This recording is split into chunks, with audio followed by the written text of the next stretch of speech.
आमच्या सेवांगणचे कार्याध्यक्ष माननीय शिरोडकर काका यांना विनंती करते की सेवांगण तर्फे एक छोटीशी भेट घेऊन या ठिकाणी वेळचे सरांचं स्वागत करावं.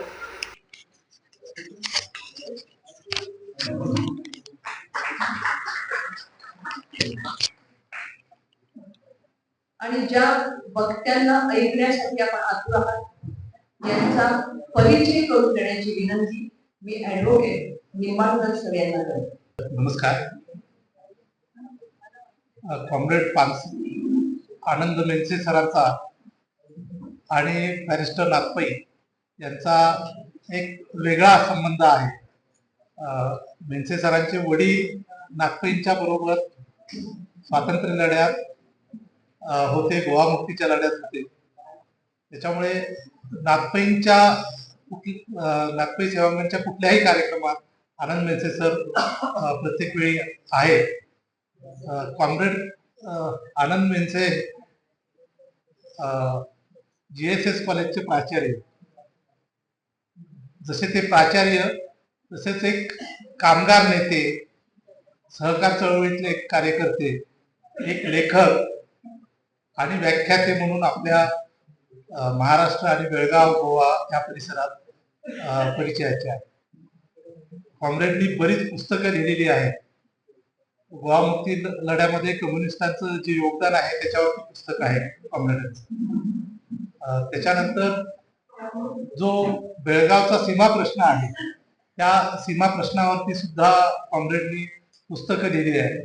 आणि त्याशिवाय गांधीजी यांच्यावरती मराठी आणि इंग्रजीमध्ये कॉम्रेडांचं पुस्तक आहे.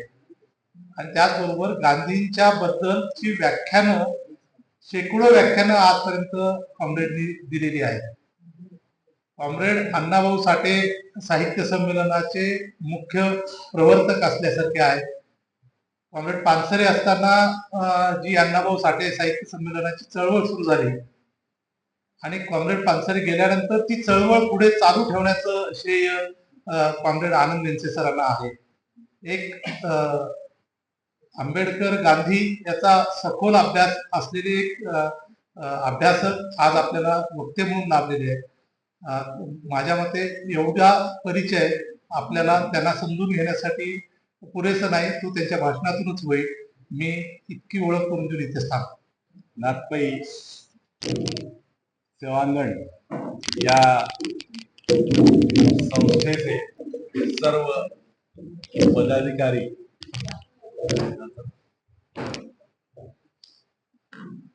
त्याचबरोबर गेले 2 दिवस गांधी जागर या उपक्रमाअंतर्गत गांधींच्या विविध पैलूंचा अभ्यास करण्यासाठी जमलेले आपण सर्व अभ्यासक आणि मार्गदर्शन करण्यासाठी असलेले वारे सर, सचिन परब आणि इतर सर्व मान्यवर, सद्यकालीन वास्तव आणि गांधीजी आणि आंबेडकर असा विषय मला दिलेला आहे. इतर विषयांची गंभीर चर्चा गेले 2 दिवस आपण करत आहात. मी आल्यानंतर बाहेरच बसून शांतपणे वारे सरांचं संपूर्ण व्याख्यान ऐकलं आणि त्याच्यावरून गेले 2 दिवस किती गंभीर वातावरणात आपण वावरत आहात याची ही कल्पना आली. मित्र, सद्यकालीन आपण आजचंच उदाहरण घेऊ. आज संसदेमध्ये आपल्या देशाचं अंदाजपत्रक मांडण्याचं काम सुरू झालेलं आहे. आणि अशी जेव्हा आर्थिक नियोजनाची वेळ येते त्याबद्दल गांधीजी काय म्हणतात, काय त्यांचं मार्गदर्शन याबाबत आहे, इथपासूनच आपण सुरुवात करू. त्यांनी जो याबाबतचा विचार मांडलेला आहे तो असा आहे की कोणतंही आर्थिक नियोजन करत असताना, लहान असेल, मोठा असेल, संस्थेचा असेल आणि मग ते देशाचंही असेल, तेव्हा ज्यांच्या हातामध्ये नियोजनाची सूत्र आहेत. त्यांनी समाजातल्या शेवटच्या माणसाचा चेहरा डोळ्यासमोर आणा आणि नियोजन करावं. नियोजन करून झाल्यानंतर जर का त्या माणसाच्या चेहऱ्यावरची एक जरी सुरकुती कमी झालेली असेल तर तुमचं नियोजन हे चांगलं नियोजन आहे असं मानावं, अन्यथा ते मानू नये. आता हा निकष लावून जर माननीय अर्थमंत्र्यांचे आर्थिक विचार आपण ध्यानात घेतले, आता आजच्या नियोजनामुळे किती जणांच्या चेहऱ्यावरची सुरकुती कमी होणार किंवा वाढणार हे पुढे दिसेल, पण यांनी पूर्वीही अंदाजपत्रकं मांडलेली आहेत ना, आणि त्या अंदाजपत्रकामुळे किंवा त्यांच्या आर्थिक नियोजनामुळे आपल्या देशातील गरिबी कमी झाली का? आपल्या देशातल्या दारिद्र्य रेषेखालील लोकांना काही मिळालं का? किंवा अमर्त्य सेन यांनी निकष लावून जो ह्युमन डेव्हलपमेंट इंडेक्स तयार केला त्याच्यामध्ये काही फरक पडला का? जर फरक पडला असता तर गेली अनेक वर्ष ह्युमन डेव्हलपमेंट इंडेक्स मधला आपला जो क्रमांक आहे तो पुढे गेलाच नसता. जे 181 देशांचा अभ्यास करून त्यांनी निकष लावले तेव्हा आमचा क्रमांक आला 137. मग जर यांचे आर्थिक नियोजनाचे निकाल बरोबर असते तर तो पुढे गेला असता, म्हणजे आपण पहिल्या 10 मध्ये आलो असतो. एका बाजूनी सांगायचं की इतके इतके ट्रिलियन इकॉनॉमी तुमची होणार आहे आणि तुम्ही इतके सक्षम, इतके सबळ होणार आहात की सगळं जग तुमच्याकडे आता मार्गदर्शनाची अपेक्षा करणार आहे, असं एका बाजूनी सांगायचं. आणि दुसऱ्या बाजूनी तुमचा मानव निर्देशांक जो आहे, मानव विकास निर्देशांक जो आहे तो खाली खाली येत जातो. याला काय म्हणायचं? म्हणजे नियोजन जे केलं जात आहे आज ते सामान्य माणसाला डोळ्यापुढे ठेवून केलेलं जात नाही, हे यातनं स्पष्ट होतं. मग ते कोणाला डोळ्यासमोर ठेवून केलं जातं हे आपण बघितलं. गेल्या 14 वर्षाच्या कालावधीमध्ये किंवा त्याही पूर्वी ज्यांच्याकडे संपत्ती आहे ती संपत्ती वाढत चाललेली आहे हे स्पष्ट झालेलं आहे. ही आकडेवारी वेगवेगळ्या प्रकारे मांडतात लोक. तर ती एक आकडेवारी असं म्हणते की 10% लोकांच्या हातामध्ये या देशातली 90% संपत्ती एकवटत आहे. विषमता किती वाढत चाललेली आहे हे यावर दिसतं. गांधीजींचं म्हणणं असं होतं की हे बरोबर नाही. जर गांधीवादी तत्वाप्रमाणे आर्थिक नियोजन करायचं असेल तर त्याची सुरुवात शेवटच्या माणसापासून व्हायला पाहिजे.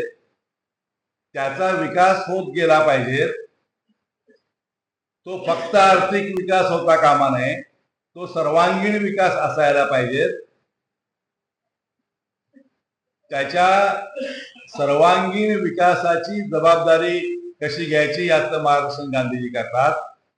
आणि आज जी सद्यकालीन स्थिती आहे ती पाहता हे जे सगळं आर्थिक नियोजन आहे हे देशातले मोठे उद्योजक, मोठे व्यापारी, कॉर्पोरेट्स, बहुराष्ट्रीय कंपन्या यांच्या हिताचं ठरत आहे.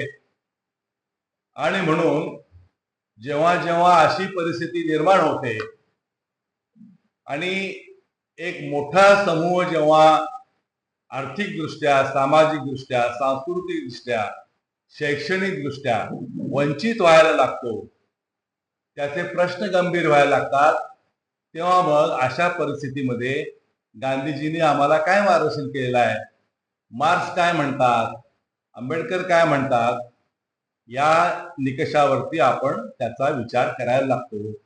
आणि म्हणून आर्थिक परिस्थितीचा जर आज विचार करायचा झाला तर गांधीजी यासाठी महत्वाचे वाटतात की ही जी विषमता वाढत चाललेली आहे ही विषमता कमी करण्यावरती आपण भर दिला पाहिजे.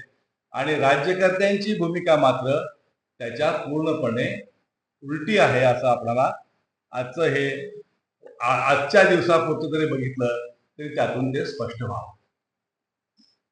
सामाजिक दृष्ट्या आपण काय पाहतो, सामाजिक पेक्षा आपण राजकीय दृष्ट्या बघूया. अगदी अलीकडचे उदाहरण घेऊया. गांधीजींचा नेहमी आग्रह होता की राजकारणाला नीतिमत्तेची काहीतरी एक बैठक असायला पाहिजे. नीतीशिवाय राजकारण बरोबर नाही असं त्यांचं म्हणणं. नैतिकता महत्वाची आहे, बांधिलकी महत्वाची आहे, राजकारणामागचा विचार महत्वाचा आहे. या दृष्टीनं जर आपण विचार करायला लागलो तर गेल्या 2-3 दिवसामध्ये काय घडलेलं आपण पाहतो. आता दुःखद प्रसंग असल्यामुळे आपण जास्त याच्यावरती वाह करूया नको, पण जे काही घडलेलं आहे, जे काही घडत आहे त्याला गांधीजींनी मान्यता दिलेली नसते, कधीच नाही. हे काय शक्य आहे, असं अनाकलनीय आहे सगळं जे काही चाललेलं आहे. तेव्हा राजकारणाला एक किमान नीतिमत्ता असायला पाहिजे. ते मला पटेल अथवा न पटेल तो भाग वेगळा, माझी राजकीय भूमिका वेगळी असू शकते, इतरांची ती वेगळी असू शकते, पण दोघांच्याही राजकारणाला किमान काही नैतिक अधिष्ठान असायला पाहिजेत, काही नीतिमत्ता असायला पाहिजेत. या निकषावरती आपण आजचं राजकारण, आजची परिस्थिती ही गांधीजींच्या या आकलनातून, गांधीजींच्या विचाराचा आधार घेऊन तपासून बघू शकतो. आणि तसा जेव्हा आपण प्रयत्न करू तेव्हा डोळ्यासमोर येणारं चित्र जे आहे ते अंधकारमय आहे, दुःखद आहे, खेदजनक आहे. असं एवढंच आपण आज तरी याबाबत म्हणू शकतो. मित्र, थोडं स्पष्टीकरण मला द्यावं असं वाटतं ते असं की भारताचं समाज मन जे आहे ते झपाट्यानं कसं बदलायला लागलं. हर्षद मेहताची केस झाली, मला वाटतं 84 साल असावं, 84 साल, 92, हा. आणि आम्ही सभा पण घेतली की असं हे पहिल्यांदा होते आणि असं होऊ नये म्हणून. जे.एफ. पाटील जे इकॉनॉमिस्ट होते त्यांचं बेळगावात जाहीर भाषण झालं की काय चाललंय राजकारणामध्ये, ह्या अर्थकारणामध्ये, या विषयावर त्यांनी फार छान मांडणी केली होती.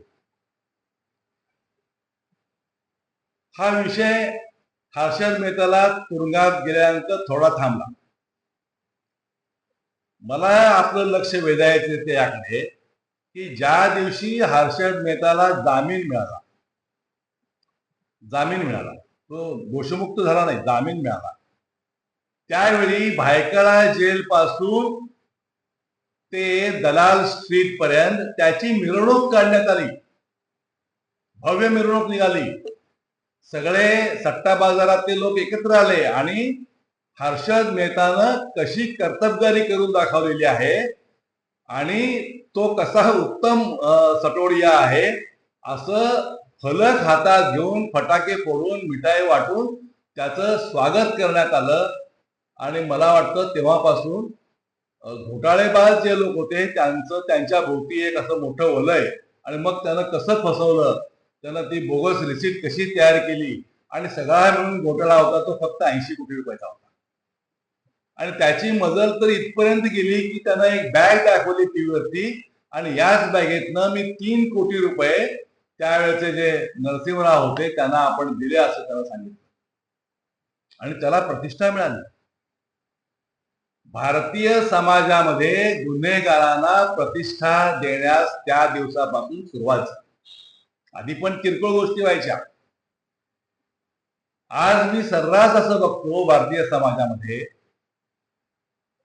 गुंड लोक तुरुंगातून सुटल्यानंतर त्यांच्या मिरवणुका निघतायत, बेळगावात निघतायत, वाजत गाजत त्यांना तुरुंगापासून घरापर्यंत आणलं जात आहे आणि त्यांना इतकी प्रसिद्धी मिळते की गावात त्यांचे फलक लागतात आणि हेच आमचे मार्गदर्शक असा त्यांचा हात बीत करून फोटो लागतो आणि पुढे हीच माणसं निवडणुकीमध्ये उमेदवार म्हणून उभी राहतात. असं समाजमन बदलताना आपल्याला दिसतंय आणि हे समाजमन बदलत असताना याच्यामध्ये आता परिवर्तन आपल्याला कसं करावं लागणार आहे, यासाठी बाबासाहेब कसे उपयोगाचे ठरतील, गांधीजी कसे उपयोगाचे ठरतील आणि मग इतर ही जी विचारवंत माणसं आहेत ती कशी उपयोगाची ठरतील हे आपल्याला ध्यानात घ्यावं लागणार आहे. मित्रो, गांधीजी आणि बाबासाहेब या दोघांच्या मध्ये मला एक समान मुद्दा जो दिसतो किंवा दुवा जो दिसतो तो म्हणजे या दोघांनीही या देशातील जात व्यवस्था जी आहे ती जात व्यवस्था नष्ट कशी करता येईल आणि जाती अंत करून समानतेवर आधारित समाज कसा निर्माण करता येईल याचा गांभीर्यानं विचार केला. माझे चळवळीतले जे मित्र गांधीजी विरुद्ध आंबेडकर अशी मांडणी करतात आणि विनाकारण काहीतरी मुद्दे शोधून काढून गांधीजींना दोष देत बसतात, त्यांचीच फार भीती वाटते. त्याला थांबवायचं कसं या आपल्या हातामध्ये नाही, आपण लोकशाही व्यवस्थेमध्ये आहोत. पण इतकी वाईट भाषणं आता कानावरती येतात त्यामुळे मन सुन्न व्हायला होतं. आपण आपल्या परीनं प्रयत्न करून त्यांनाही उत्तर द्यायला पाहिजेत. दोघांनीही हे स्वप्न पाहिलं की या देशामध्ये समानता प्रस्थापित व्हायची असेल तर ती या जातींचा अंत केल्याशिवाय होणार नाही, या मुद्द्यावर त्यांचं एकमत आहे. मित्रो, सद्यकालीन परिस्थितीकडे मी तुमचं लक्ष वेधतो. लोक बोलता बोलता म्हणतात आता काय मेंढसे जातीचं काय घेऊन बसला, पण वास्तव तसं नाही आहे. गेल्या वर्षी राजस्थान मधल्या एका प्राथमिक शाळेमध्ये घडलेली घटना अजूनही माझ्या ध्यानात आहे. प्राथमिक शाळा आहे आणि इयत्ता 3री मधला एक मुलगा आहे ज्याला तहान लागली म्हणून तो वर्गातनं बाहेर आला आणि शाळेच्या मुलांसाठी पिण्याच्या पाण्याचा जो माठ एका कोपऱ्यामध्ये ठेवलेला होता त्या माठावरती जे एक पळी अशी ठेवलेली होती ती पळी त्यानं घेतली आणि एक वाडगभर पाणी तो प्याला. हे त्याच्या गुरुजींनी बघितलं आणि ते असं म्हणाले की या माठाला स्पर्श करण्याचा अधिकार तुला नाही. आता ते त्या 3रीतला मुलगा म्हणजे एक 9 वर्ष वय आपण गृहीत धरूया. त्याला ते सांगतायत की या माठाला स्पर्श करण्याचा अधिकार तुला नाही, तू अमुक अमुक जातीचा आहेस आणि त्यामुळे तू गुन्हा केलेला आहेस. या गुन्ह्यासाठी त्या गुरुजींनी त्या मुलाला मारबडव करायला सुरुवात केली. त्याच्यामध्ये इतरही गुरुजी लोक सामील झाले. मारहाण इतकी भयानक झाली की त्याला गुजरात मधल्या हॉस्पिटलमध्ये ऍडमिट करावं लागलं आणि त्याच्यामध्ये त्याचा अंत झाला. आपण कुठे चाललेलो आहोत? ही घटना वर्तमानपत्रामध्ये छापून आली नाही, ही टीव्हीने दाखवली नाही, ही समाज माध्यमावर कार्यकर्त्यांनी दाखवल्यानंतर मोठी खळबळ माजली. मग लोकांनी आंदोलनं केली आणि मग त्या गुरुजींना त्या शाळेतल्या लोकांना अटक झाली आणि तो खटला सुरू झाला. म्हणजे आज जी व्यवस्था आहे त्या व्यवस्थेतल्या काही लोकांना असं वाटतंय की ही आज जी व्यवस्था आहे ही व्यवस्था आम्हाला मनुस्मृतीमधील कायद्यांचं पालन करायला प्रोत्साहन देणारी व्यवस्था आहे. त्यांना आनंद झालेला आहे की या व्यवस्थेमुळे. ते बोलताना पण म्हणतात आता आमचं राज्य आलंय. अरे म्हणता सगळ्यांचंच राज्य आहे ना.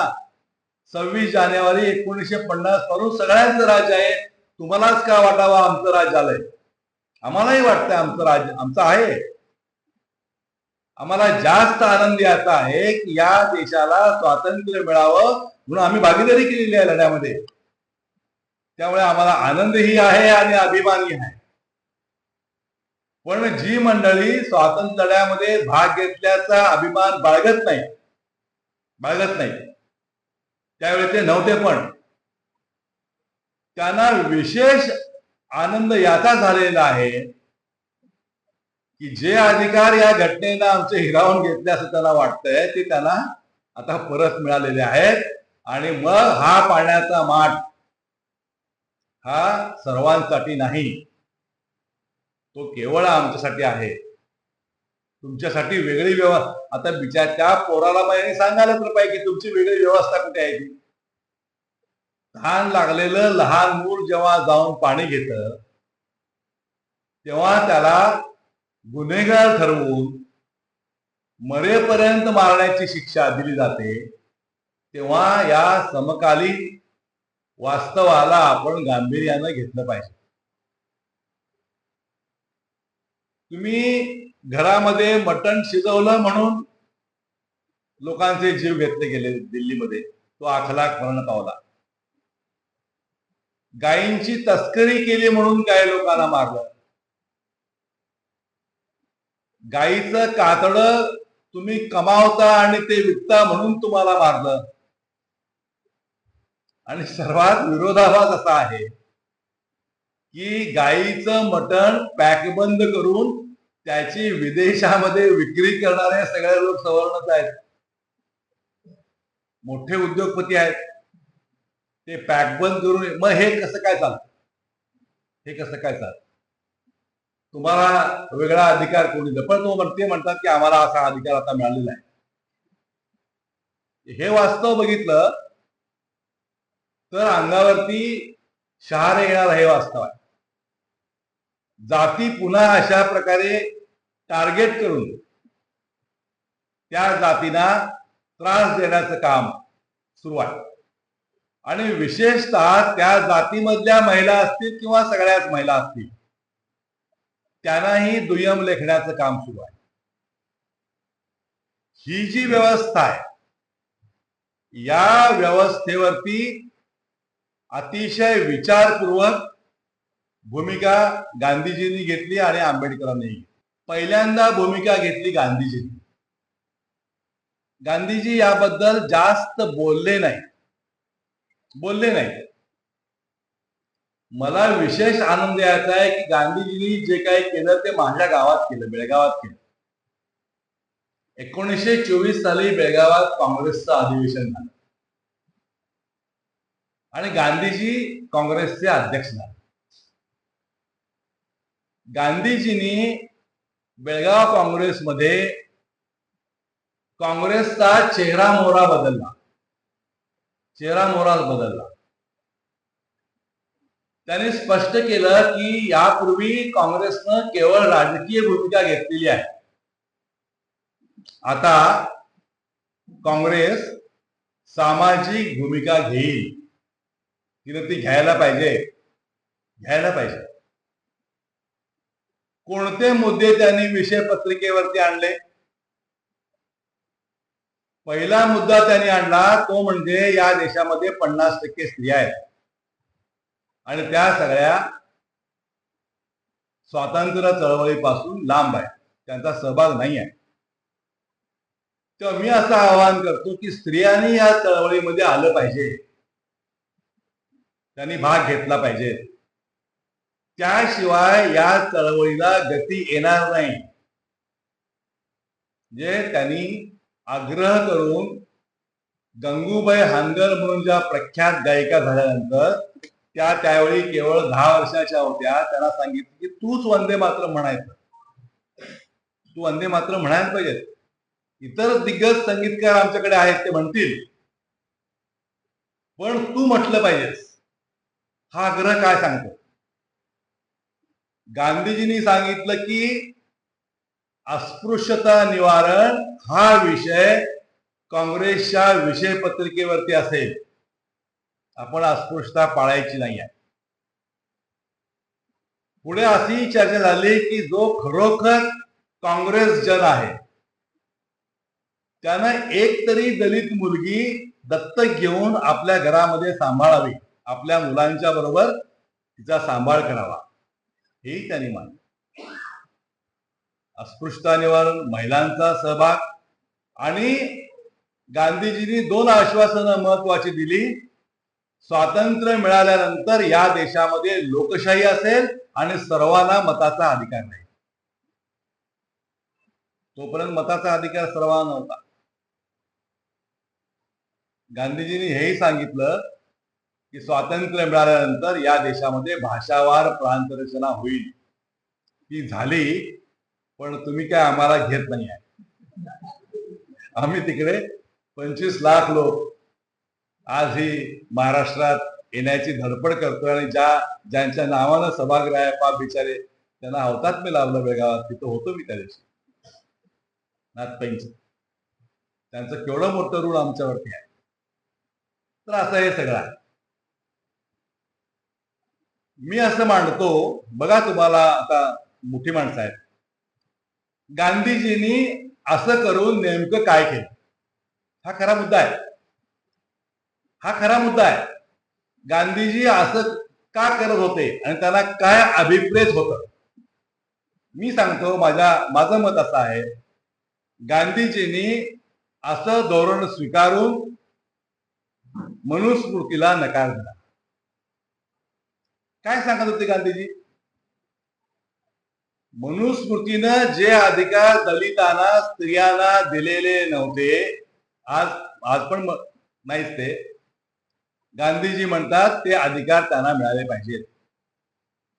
तुम्ही चळवळीत आलं पाहिजेत, तुम्ही बोललं पाहिजेत, तुम्ही सहभागी व्हायला पाहिजेत, आणि पुढे तुम्हाला मताचा अधिकार दिल्यानंतर सत्तेचे वाटेकरी पण व्हायला पाहिजे. यातला कोणताही अधिकार मनुस्मृती तुम्हाला देत नाही. गांधीजी तो देतात. म्हणून स्वातंत्र्य चळवळीचा अभ्यास करताना गांधीजींच्या आधीची काँग्रेस आणि गांधीजींच्या नंतरची काँग्रेस असा एक फरक आपण करायला पाहिजे, असं माझं मत आहे, आणि तो बरेच जण करतात. बाबासाहेबांनी कृतिशील काय केलं? 27 साली मार्च महिन्यामध्ये महाडला पाण्याचा सत्याग्रह झाला. त्यांनी साधा प्रश्न विचारला हो, ज्याचं उत्तर कोणीच दिलं नाही. काय प्रश्न? आम्ही माणसं आहोत, तुम्ही सांगा. Are we human beings or not? आम्ही माणसं आहोत ना? मग तुमच्या तळ्याचं पाणी कुत्रा पितो, मांजर पितं, गाय गुरं सगळे पितात, पण त्या पाण्याला स्पर्श करण्याचा अधिकार आम्हाला का नाही? त्यावेळेला सर्व हिंदुत्ववादी नेते होते त्या काळातले, कोणी उत्तर दिलं नाही, आणि म्हणून त्याला सत्याग्रह करावा लागला. सत्याग्रह केल्यानंतर त्या सत्याग्रहींचं काय झालं, किती मारहाण झाली, या विषयात मी जात नाही. पण पुढे त्यांनी जेव्हा सखोल अभ्यास केला तेव्हा त्यांना कळलं की या सगळ्याच्या मुळाशी मनुस्मृती आहे. म्हणून 25 डिसेंबर 27 त्यांनी मनुस्मृती दहन केली.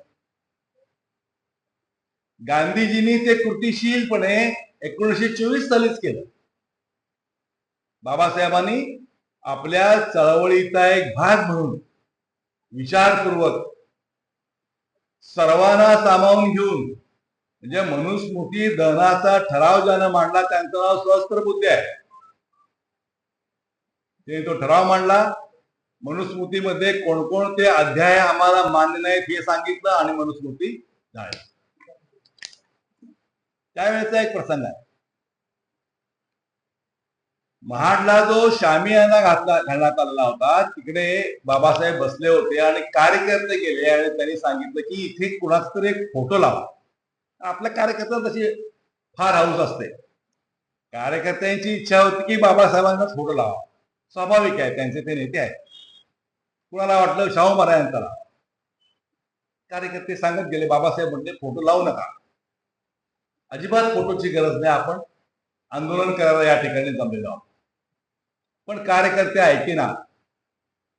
आणि जेव्हा कार्यकर्ते अगदीच ऐकेनात असं बाबासाहेबांना वाटलं तेव्हा बाबासाहेब म्हणाले की जर लावायचाच फोटो असेल तर तो एका व्यक्तीचा लावू शकता, तो म्हणजे गांधीजींचा. आता एवढ्यावरून तरी तुम्ही गांधी विरुद्ध आंबेडकर असा द्वैत उभा करू नका ना. ज्यांनी सांगितलं, ज्यांनी एंडोर्स केलं की यांचाच फोटो लावू शकता, कारण बाबासाहेब हे बघत होते 20 सालानंतर कोण भूमिका काय घेत आहे. 24 सालापासून गांधीजी कोणती भूमिका घेत आहेत, काय त्यांचं म्हणणं. आणि जर काँग्रेसला ते अशा पुरोगामी वळणावरती देत असतील, त्याच्यामध्ये ते थेट मनुस्मृतीला नकार देत असतील, तर त्याच्यापेक्षा आणि वेगळं काय आम्हाला पाहिजे. इतकं दोघांचाही मनुस्मृतीला ठाम विरोध, मनुस्मृती नाकारून आपल्याला हा देश उभा करायचा आहे. आणि बघा इतिहास ही कसा झाला पुढे, जे जगाच्या इतिहासामधलं एकमेव उदाहरण आहे की एक माणूस एका देशाला लागू असलेली, जबरदस्तीने लादलेली, 2000 वर्ष अंमल चालवलेली मनुस्मृती नावाची एक घटना जाळतो आणि काही वर्षांनी त्याच्याकडे त्या देशाची घटना तयार करण्यामध्ये भागीदारी करण्याचं काम येतं. असं जगाच्या इतिहासात घडलेलं नाही. दोघांचाही जातीयांताला पाठिंबा आणि जातीयवादाला विरोध, ही भूमिका घेऊन आपण आजचं वास्तव तपासायला पाहिजे.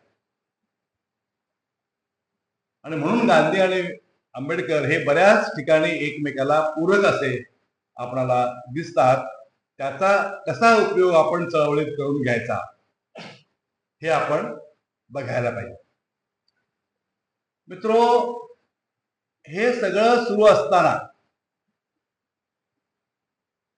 आपण आता सरांनी घटना कशी झाली, संविधान सभेचं कामकाज कसं चालायचं, त्यात गांधीजींचा विचार, समाजवादी विचार आणि सगळं हे व्यवस्थितपणे सांगितलेलं आहे, त्यामुळे त्याची पुनरावृत्ती मी टाळतो. आपण नेमकं काय आकलन करून घ्यायचं, मी काय करून घेतो, जे मी खूपच लहान कार्यकर्ता आहे, गल्ली पातळीवरचा.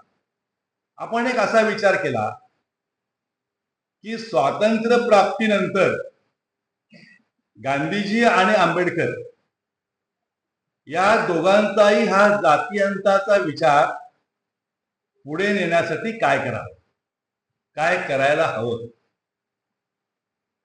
या विचारातून आपण सार्वजनिक उद्योगांची निर्मिती केली.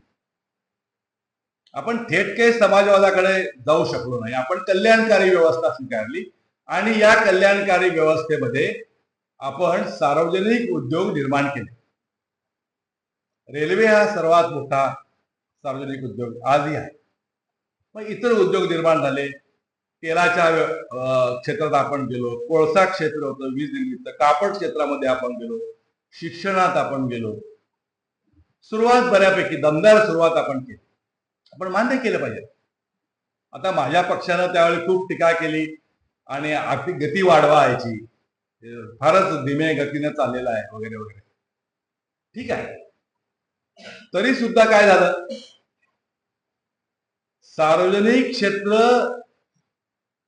निर्माण केल्यामुळे एक अतिशय महत्वाची गोष्ट झाली, जी आजच्या संदर्भामध्ये फार गांभीर्यानं आपण तपासून बघायला पाहिजे. गावातल्या दलित बांधवांना शहरात येण्याची संधी मिळाली. जास्तीत जास्त लोक कुठे आले, स्वातंत्र्यपूर्व काळात पण आणि नंतर पण रेल्वेमध्ये आले. तुम्ही रेल्वे स्टेशनवरती गेलात तर पत्र्याच्या चाळीच्या चाळी दिसतील की ज्या अंग मेहनतीची काम करणारे जे कामगार असतात त्यांसाठी तिथे आहेत. सफाई कामगार असतील.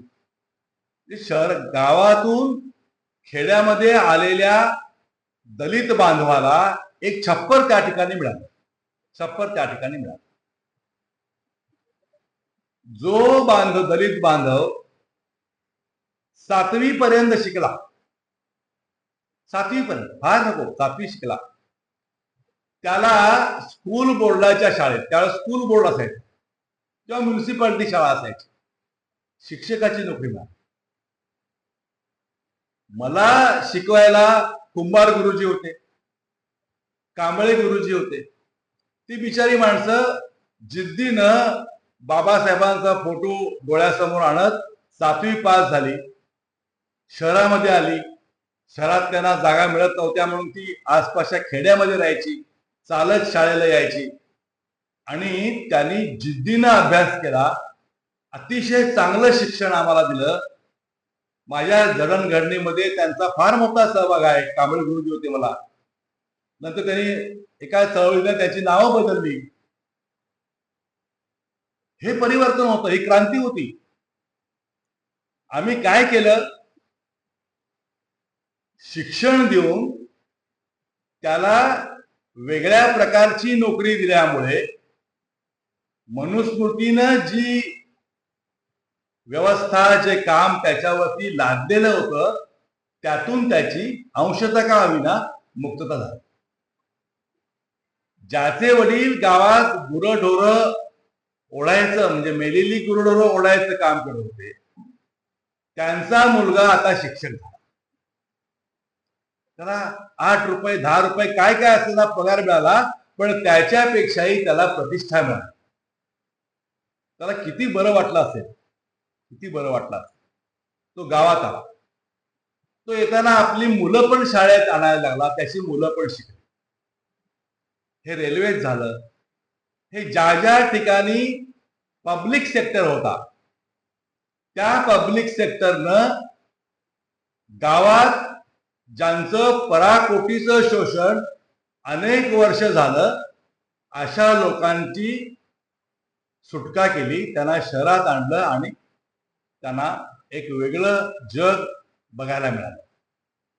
बाबासाहेबांचा हा विचार होता की खेड्यामध्ये 4-5 दलितांची घरं असतात, त्यांचा आवाज कुठेही पोचत नाही, त्यांना काही आवाज नसतो, त्यांनी शहरात आलं पाहिजे आणि शहरात मग त्यांच्यावरची बंधनं कमी होतील.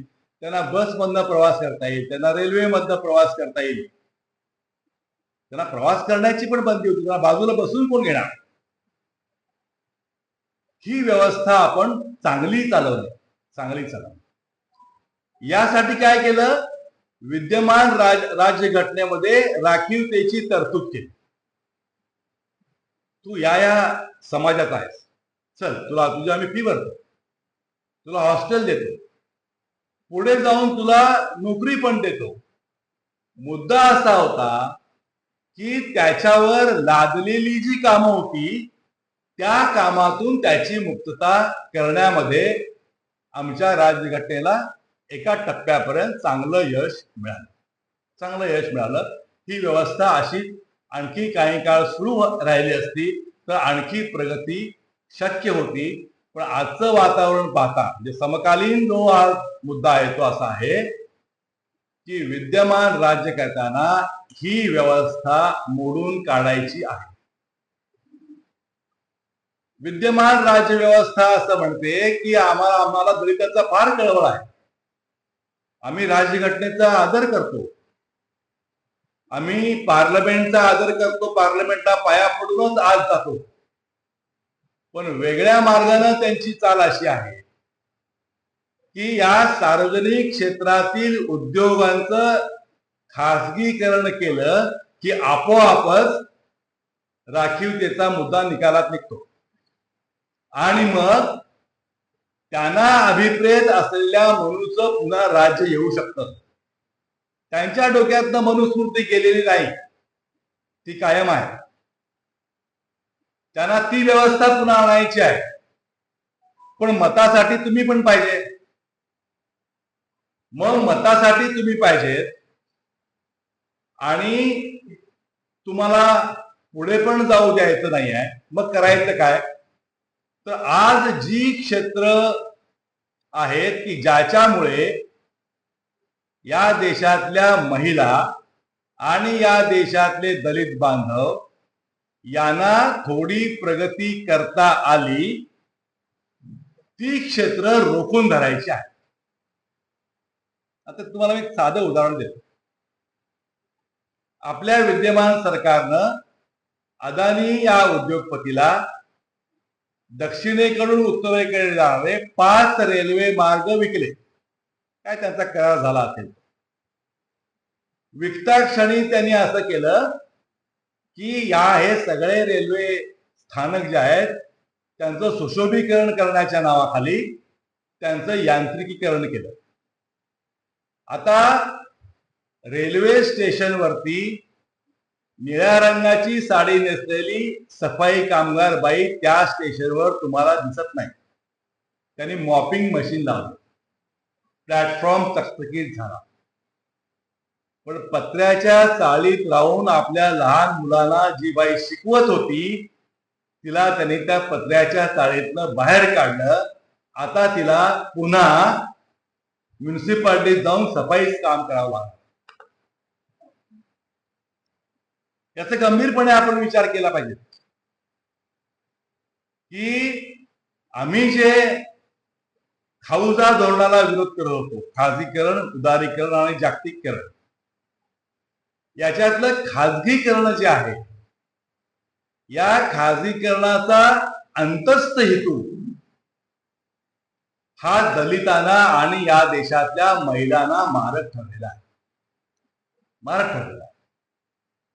आता हे कुठपर्यंत प्रकरण जाईल? बरं, गंमत अशी आहे की देशातल्या ज्या मोठ्या दलित संघटना आहेत ज्यांनी या खाजगीकरणाच्या आणि जागतिकीकरणाच्या धोरणाला कडाडून विरोध करायला पाहिजे होता, त्यांनी तो केलेला नाही. कारण त्या चळवळीतला बी एक कार्यकर्ता त्यांनी असं गृहीत धरलेलं आहे की राज्यघटना आहे, राज्यघटनेनं आम्हाला सगळ्या राखीवतेचे अधिकार दिलेले आहेत, त्यामुळे आम्हाला कोणी हात लावणार नाही. पण उलट्या बाजूने तुम्ही बघितलं तर सगळ्या क्षेत्रांचं खाजगीकरण होत असल्यामुळे हळूहळू त्या क्षेत्रात येणारा जो दलित बांधव आहे तो कमी झालेला आहे. तो कमी कमी होणार आहे. आणि एक दिवस त्याला सांगण्यात येईल की बाबा आता तुझ्याशी आमची सहानुभूती आहे, आम्ही तुझ्या दुःखात सहभागी आहोत, तुला न्याय मिळाला पाहिजे. पण न्याय मिळण्यासाठीची सार्वजनिक व्यवस्था असायला पाहिजे, ती नाही आहे. आम्ही अदानीला सांगू शकत नाही, आम्ही अंबानीला सांगू शकत नाही की तुला घे म्हणून. कारण आम्ही त्याला CSR करायला सांगितलंय, कॉर्पोरेट सोशल रिस्पॉन्सिबिलिटी सांगितलेली आहे, तो आम्हाला काही पैसे देतोय. अशा प्रकारे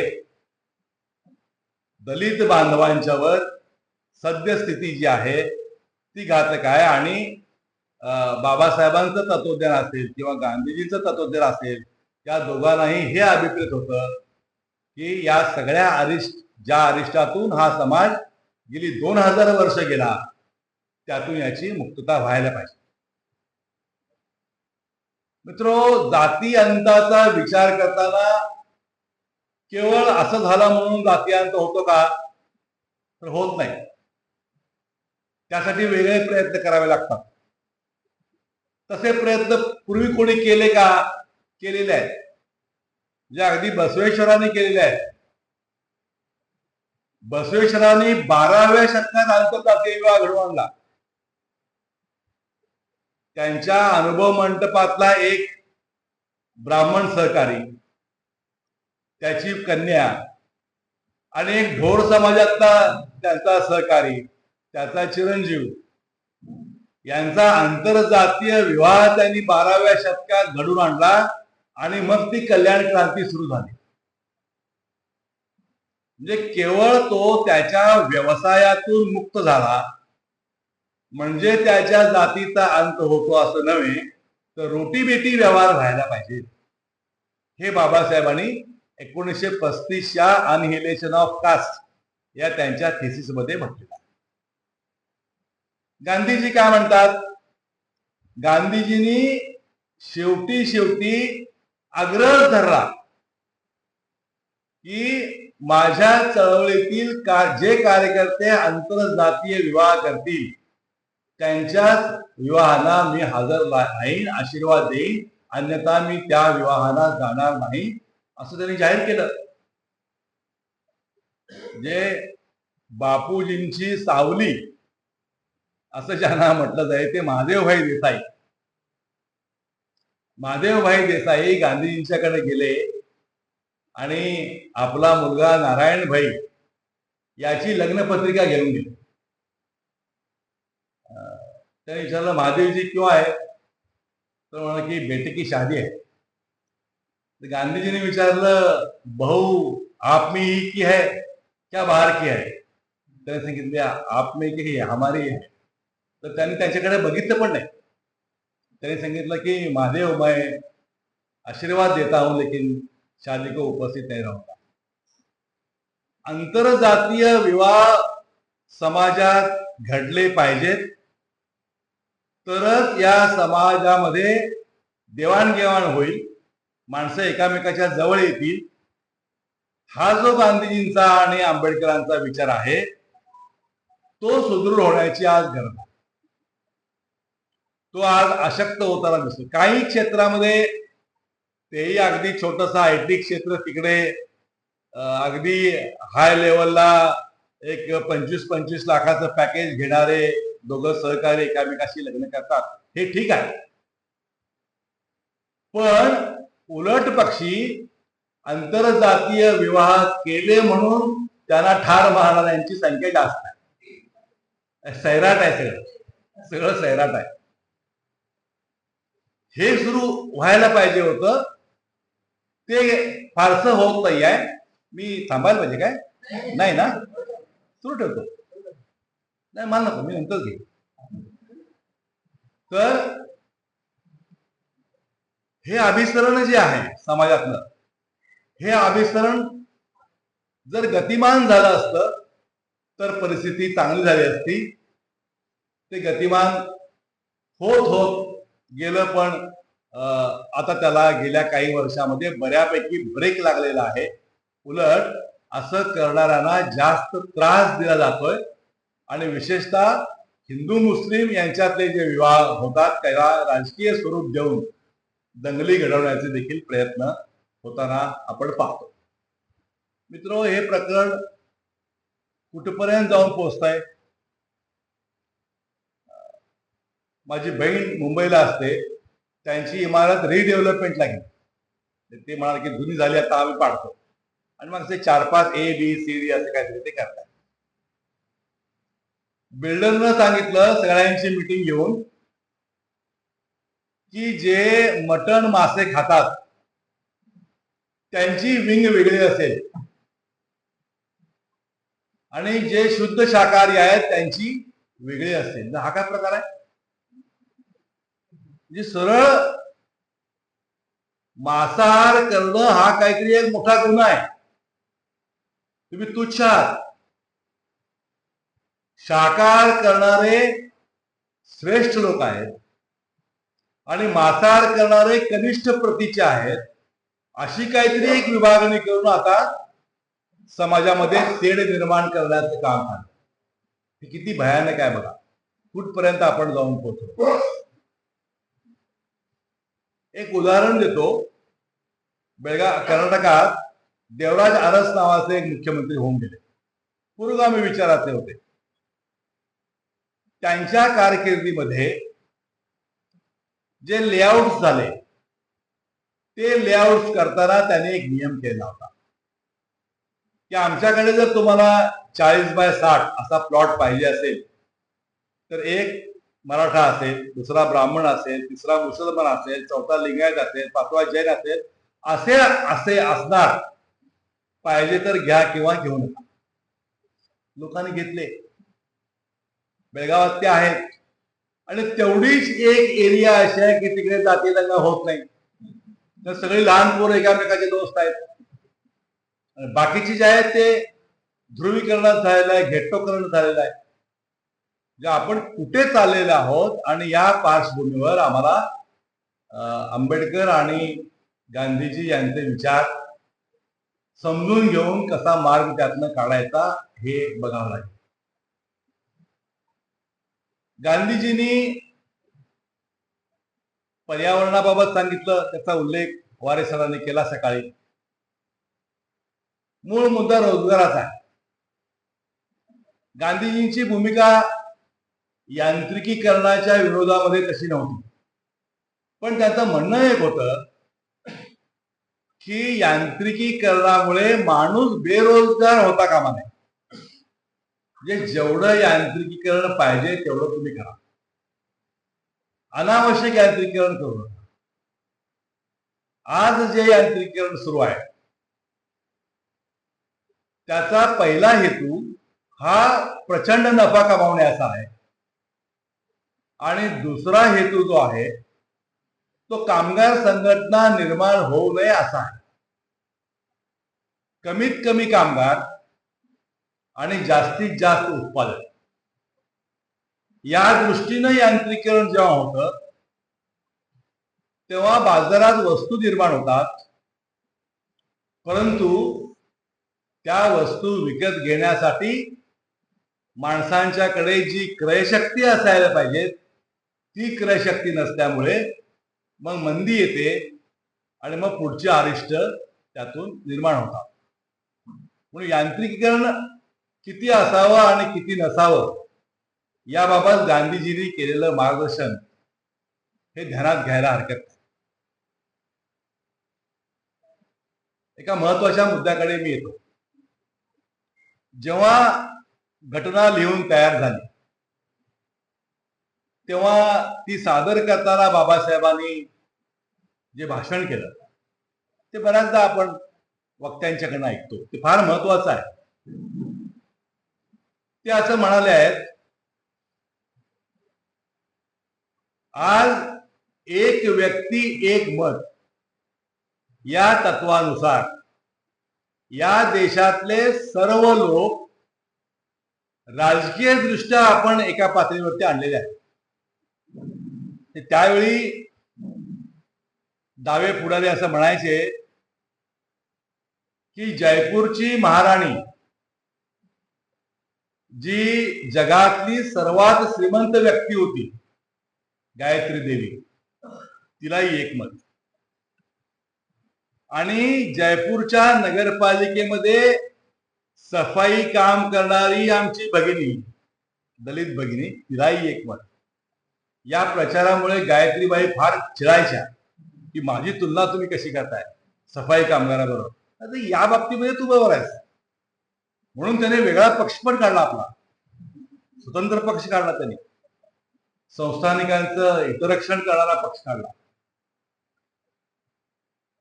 राजकीय दृष्ट्या आपण एक बरोबर आलो, पण बाबासाहेब असं म्हणतात की जर या देशातला समाज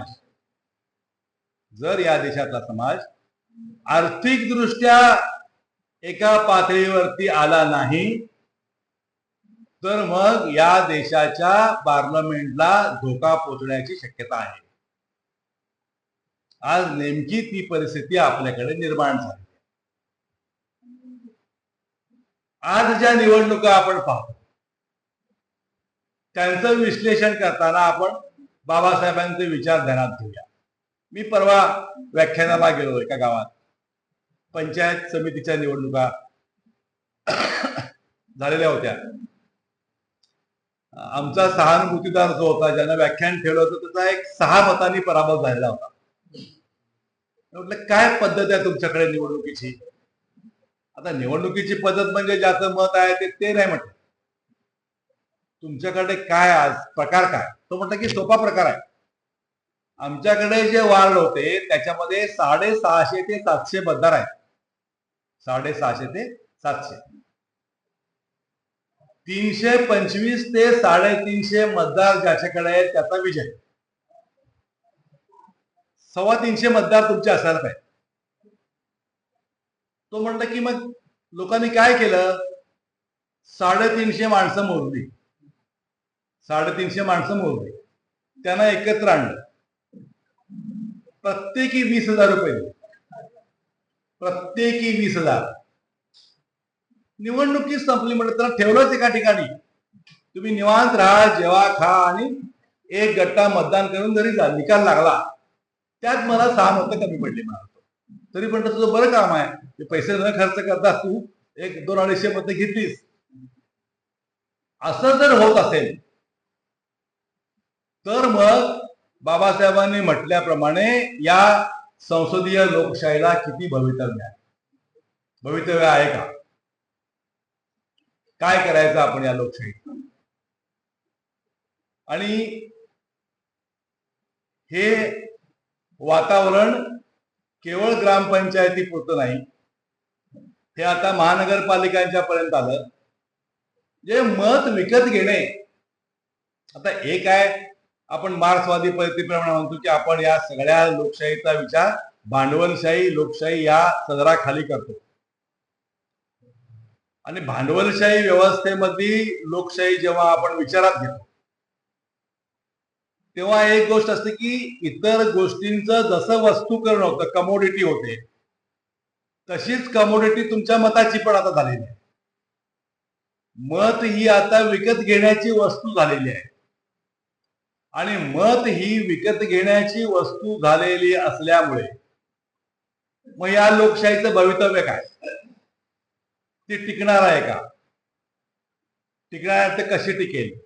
आणि मग जेव्हा अशा प्रकारे मत विकत घेण्याची पद्धत सुरू राहते तेव्हा मग जे या देशामध्ये अब्जाधीश आहेत, ज्यांच्याकडे प्रचंड संपत्ती आहे, ते लोक त्यांना हव्या असलेल्या उमेदवाराच्या पाठीशी आपली आर्थिक ताकद उभी करतात आणि मग त्याद्वारे ते सत्ता मिळवतात.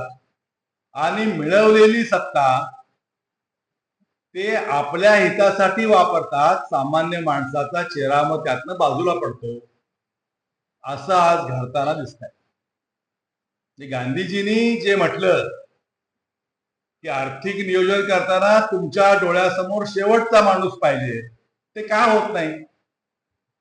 त्याचं विश्लेषण जेव्हा आपण करतो तेव्हा ज्यानं या निवडणुकांच्या मध्ये प्रचंड गुंतवणूक केलेली आहे, गुंतवणूक करून निवडणुका जिंकलेल्या आहेत,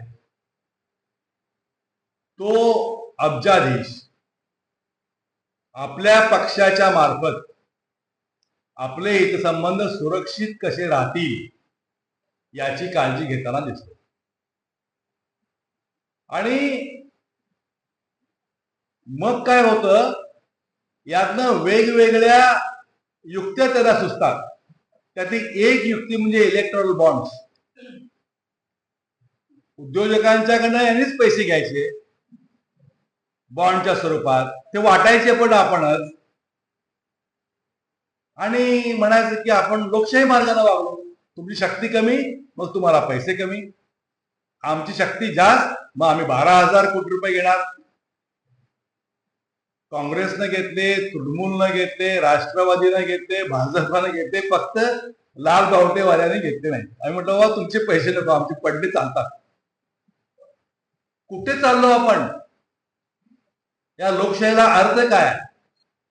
आणि अशी अवस्था जेव्हा निर्माण व्हायला लागते तेव्हा मग बुद्धिमान विद्यार्थ्यांचे काही गट असं मांडायला लागतात की या लोकशाहीला काय अर्थ आहे. आणि असं मग ते कवितेच्या माध्यमातून, पोस्टरच्या माध्यमातून जेव्हा मांडायला लागतात तेव्हा ते अर्बन नक्सल ठरतात आणि त्यांची रवानगी तुरुंगामध्ये होते. असा सगळा माहोल आहे. आणि म्हणून हे सगळं आजचा जो विद्यमान भवताल आणि गांधी आंबेडकर असं आपण म्हणतो, तेव्हा या सगळ्यांचं म्हणणं काय हे गांभीर्यानं आपण बघायला पाहिजे. मित्रो, किती गंभीरपणे चर्चा झाल्या संविधान सभेत आणि बाबासाहेबांनी काय काय केलं हे सरांनी सांगितलं. आणखी एक त्यातला महत्वाचा मुद्दा, सगळं लिहून झाल्यानंतर मला वाटतं HV कामत सुटली, हरिविष्णू कामत. त्यांनी सांगितलं की माझी एक सूचना आहे. बाबासाहेब म्हटले सांगा तुमची काय सूचना आहे. चुकलं दुरुस्त करा तुम्ही. तर ते म्हटलं की या संविधानाला अर्पण पत्रिका नाही, अर्पण पत्रिका पाहिजे. आपण पुस्तक अर्पण करतो तसंही संविधान अर्पण करूया आणि ते in the name of God असं असावं. देवाला, आता देवाला अर्पण करायला कोण तक्रार करणार हो. बाबासाहेबांनी लिहून घेतलं, बाबा यांची सूचना आहे, आपण चर्चा करूया. मला वाटतं जवळजवळ 82 तास चर्चा झाली. हे संविधान परमेश्वराला अर्पण करावे की करू नये, 82 तास डिबेट झालेला आहे. कॉन्स्टिट्युशनल असेंब्ली डिबेट मध्ये त्याचा उल्लेख आढळतो. एकमत झालं नाही तर व्हायला कोणी म्हण काय हो, देवाच्या नावाने पण कशी चर्चा करता, झालं नाही. हे संविधान जर परमेश्वराला अर्पण केलं तर मग जे परमेश्वर मानत नाही त्यांची काय भूमिका, त्यांना लागू आहे का, असाही प्रश्न विचारला गेला. बाबासाहेबांनी शेवट असं म्हटलं की आता आपण मताला टाकूया. आणि मला वाटतं 32 विरुद्ध 62 असं काहीतरी मतदान झालं आणि ठराव नापास झाला. या देशाचं संविधान परमेश्वराला अर्पण करता येऊ नये असा निर्णय आपण घेतला. इतके आपण काटेकोर होतो. यात कुणाचा आदर किंवा कुणाचा अनादर करण्याचा मुद्दा नाही. मुद्दा आहे की आपण सगळे निर्णय लोकशाही मार्गाने घेतलेले आहेत. ही आंबेडकरांची भूमिका आहे. आणि मग आता ठराव तर पूर्णत्वाकडे द्यायला पाहिजे. अर्पण पत्रिकेचं काय, मग we the people of India, आम्ही भारताचे लोक ही घटना आज रोजी स्वीकारून खालील तत्वानुसार आम्हालाच अर्पण करत आहोत असं संविधान आपण स्वीकारलं. त्या काळी त्याची यथेच्छ टिंगल पण झाली. हे कॉपी आहे, कट अँड पेस्ट आहे वगैरे. कट पेस्ट हा शब्द त्यावेळी नव्हता. ते चोरी केलेलं आहे, ती गोधडी आहे वगैरे वगैरे सगळं झालं. पण ते आहे व्यवस्थित. आज त्याचं संरक्षण करण्याची गरज आहे. ते नष्ट व्हावं म्हणून प्रयत्न झाले. त्या आपले केरळातले कोण स्वामी ते त्यांनी खटला घातला होता की बहुमत असेल तर ते रद्द करावं. काय ना त्याचं ते नव्हे, केरळमध्ये एक स्वामी होते, केशवानंद भारती केस. केशवानंद भारती केस मध्ये 11 लोकांचं खंडपीठ बसलं आणि त्यांनी सांगितलं की संसदेमध्ये एखाद्या पक्षाचं बहुमत झालं आणि त्यांनी असं ठरवलं की संविधान स्क्रॅप करा, तर स्क्रॅप करता येणार नाही. या संविधानाचे जे 12 बेसिक स्ट्रक्चर्स आहेत त्या बेसिक स्ट्रक्चरला कोणालाही हात लावता येणार नाही असं केशवानंद भारती केसमध्ये ठामपणे सांगितण्यात आल्यानंतर हे संविधान बदला म्हणणारे गप्प आहेत. गंमत म्हणून सांगतो तुम्हाला मित्रांनो, मला व्याख्यानाचं आमंत्रण आलं. सर म्हणाले की संविधान स्क्रॅप करता येईल का या विषयावर भाषण करा. अहो ते करता येणार नाही मला माहिती आहे, मी कसं भाषण करू म्हटलं. म्हणजे लोक काय काय स्वप्न बघतायत, स्वप्न काय पडतायत की हे एक दिवस स्क्रॅप होणार. हे गांधी आंबेडकर संविधान आम्हाला नको आहे, दुसरं पाहिजे आहे. मी त्यांना सांगितलं की तुमचे जे स्कॉलर्स आहेत असतील ना, तुमचे स्कॉलर्स, त्या स्कॉलर्सला सांगा की पर्यायी संविधान लिहा आणि डिबेटला ठेवा की आमच्या समोर ओपन ठेवा, चर्चा करूया त्याच्यावरती, बघूया कोण कुणाचं स्वीकारतंय. त्यालाही त्यांची तयारी नाही. मित्रो, प्राप्त परिस्थिती ध्यानात घेता मला असं वाटतंय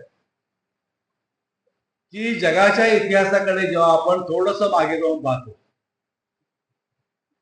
तेव्हा हे संविधान माझं आहे, हे पार्लमेंट माझं आहे असं सांगतच या शक्ती सत्तेवर येतात. आणि एकदा का सत्तेची सूत्र हातात आल्यानंतर मग संविधान नष्ट करून, लोकशाही नष्ट करून त्या ठिकाणी पहिल्यांदा एकाधिकारशाही आणि नंतर मग फॅसिझम कसा आणता येईल याचा विचार ती माणसं करतात असं आपण पाहत आहोत. त्यासाठी काय काय होतं? फॅसिझम येण्याच्या आधी पहिल्यांदा जागतिक स्तरावरती मंदी येते, बेकारी प्रचंड प्रमाणावरती वाढते, बेकारांचे तांडेच्या तांडे फिरायला लागतात. आणि हे जे तांडे फिरायला लागतात या तरुणांना एक गोष्ट सांगितली गेली 1939 सालापासून की तुमच्या दुःखाची पाळंमुळं जी आहेत, तुझी बेकारी असेल, तुझं शिक्षण अर्धवट थांबलेलं असेल, याच्या मुळाशी हे सगळे ज्यू लोक आहेत. या ज्यू लोकांना मारल्याखेरीज तुझं दुःख संपणार नाही, तेव्हा तू माझ्या संघटनेत ये, यांना कसं मारायचं ते मी तुला शिकवतो असं सांगणारे 1939 साली सत्तेवरती आले. आज परिस्थिती काय वेगळी आहे? त्याच फेज मधनं आपण पुढे जातो आहोत की नाही? शिक्षणाचं खाजगीकरण करणं हा त्याचा पहिला टप्पा आहे असं मला वाटतं. शिक्षणाचं खाजगीकरण झालं तर या देशातले दलित, या देशातले बहुजन शिक्षणापासून वंचित राहतील, यांच्या मुलांना नोकऱ्या मिळणार नाहीत. हे अर्धशिक्षित तरुणांचे तांडे वेगवेगळ्या नावानं एकत्र केले जातील. पश्चिम महाराष्ट्रात ही मोहीम फार मोठ्या प्रमाणावरती आता सुरू आहे. आणि तुमच्या सगळ्या दुःखाचं मूळ हे या देशातले दलित आहेत.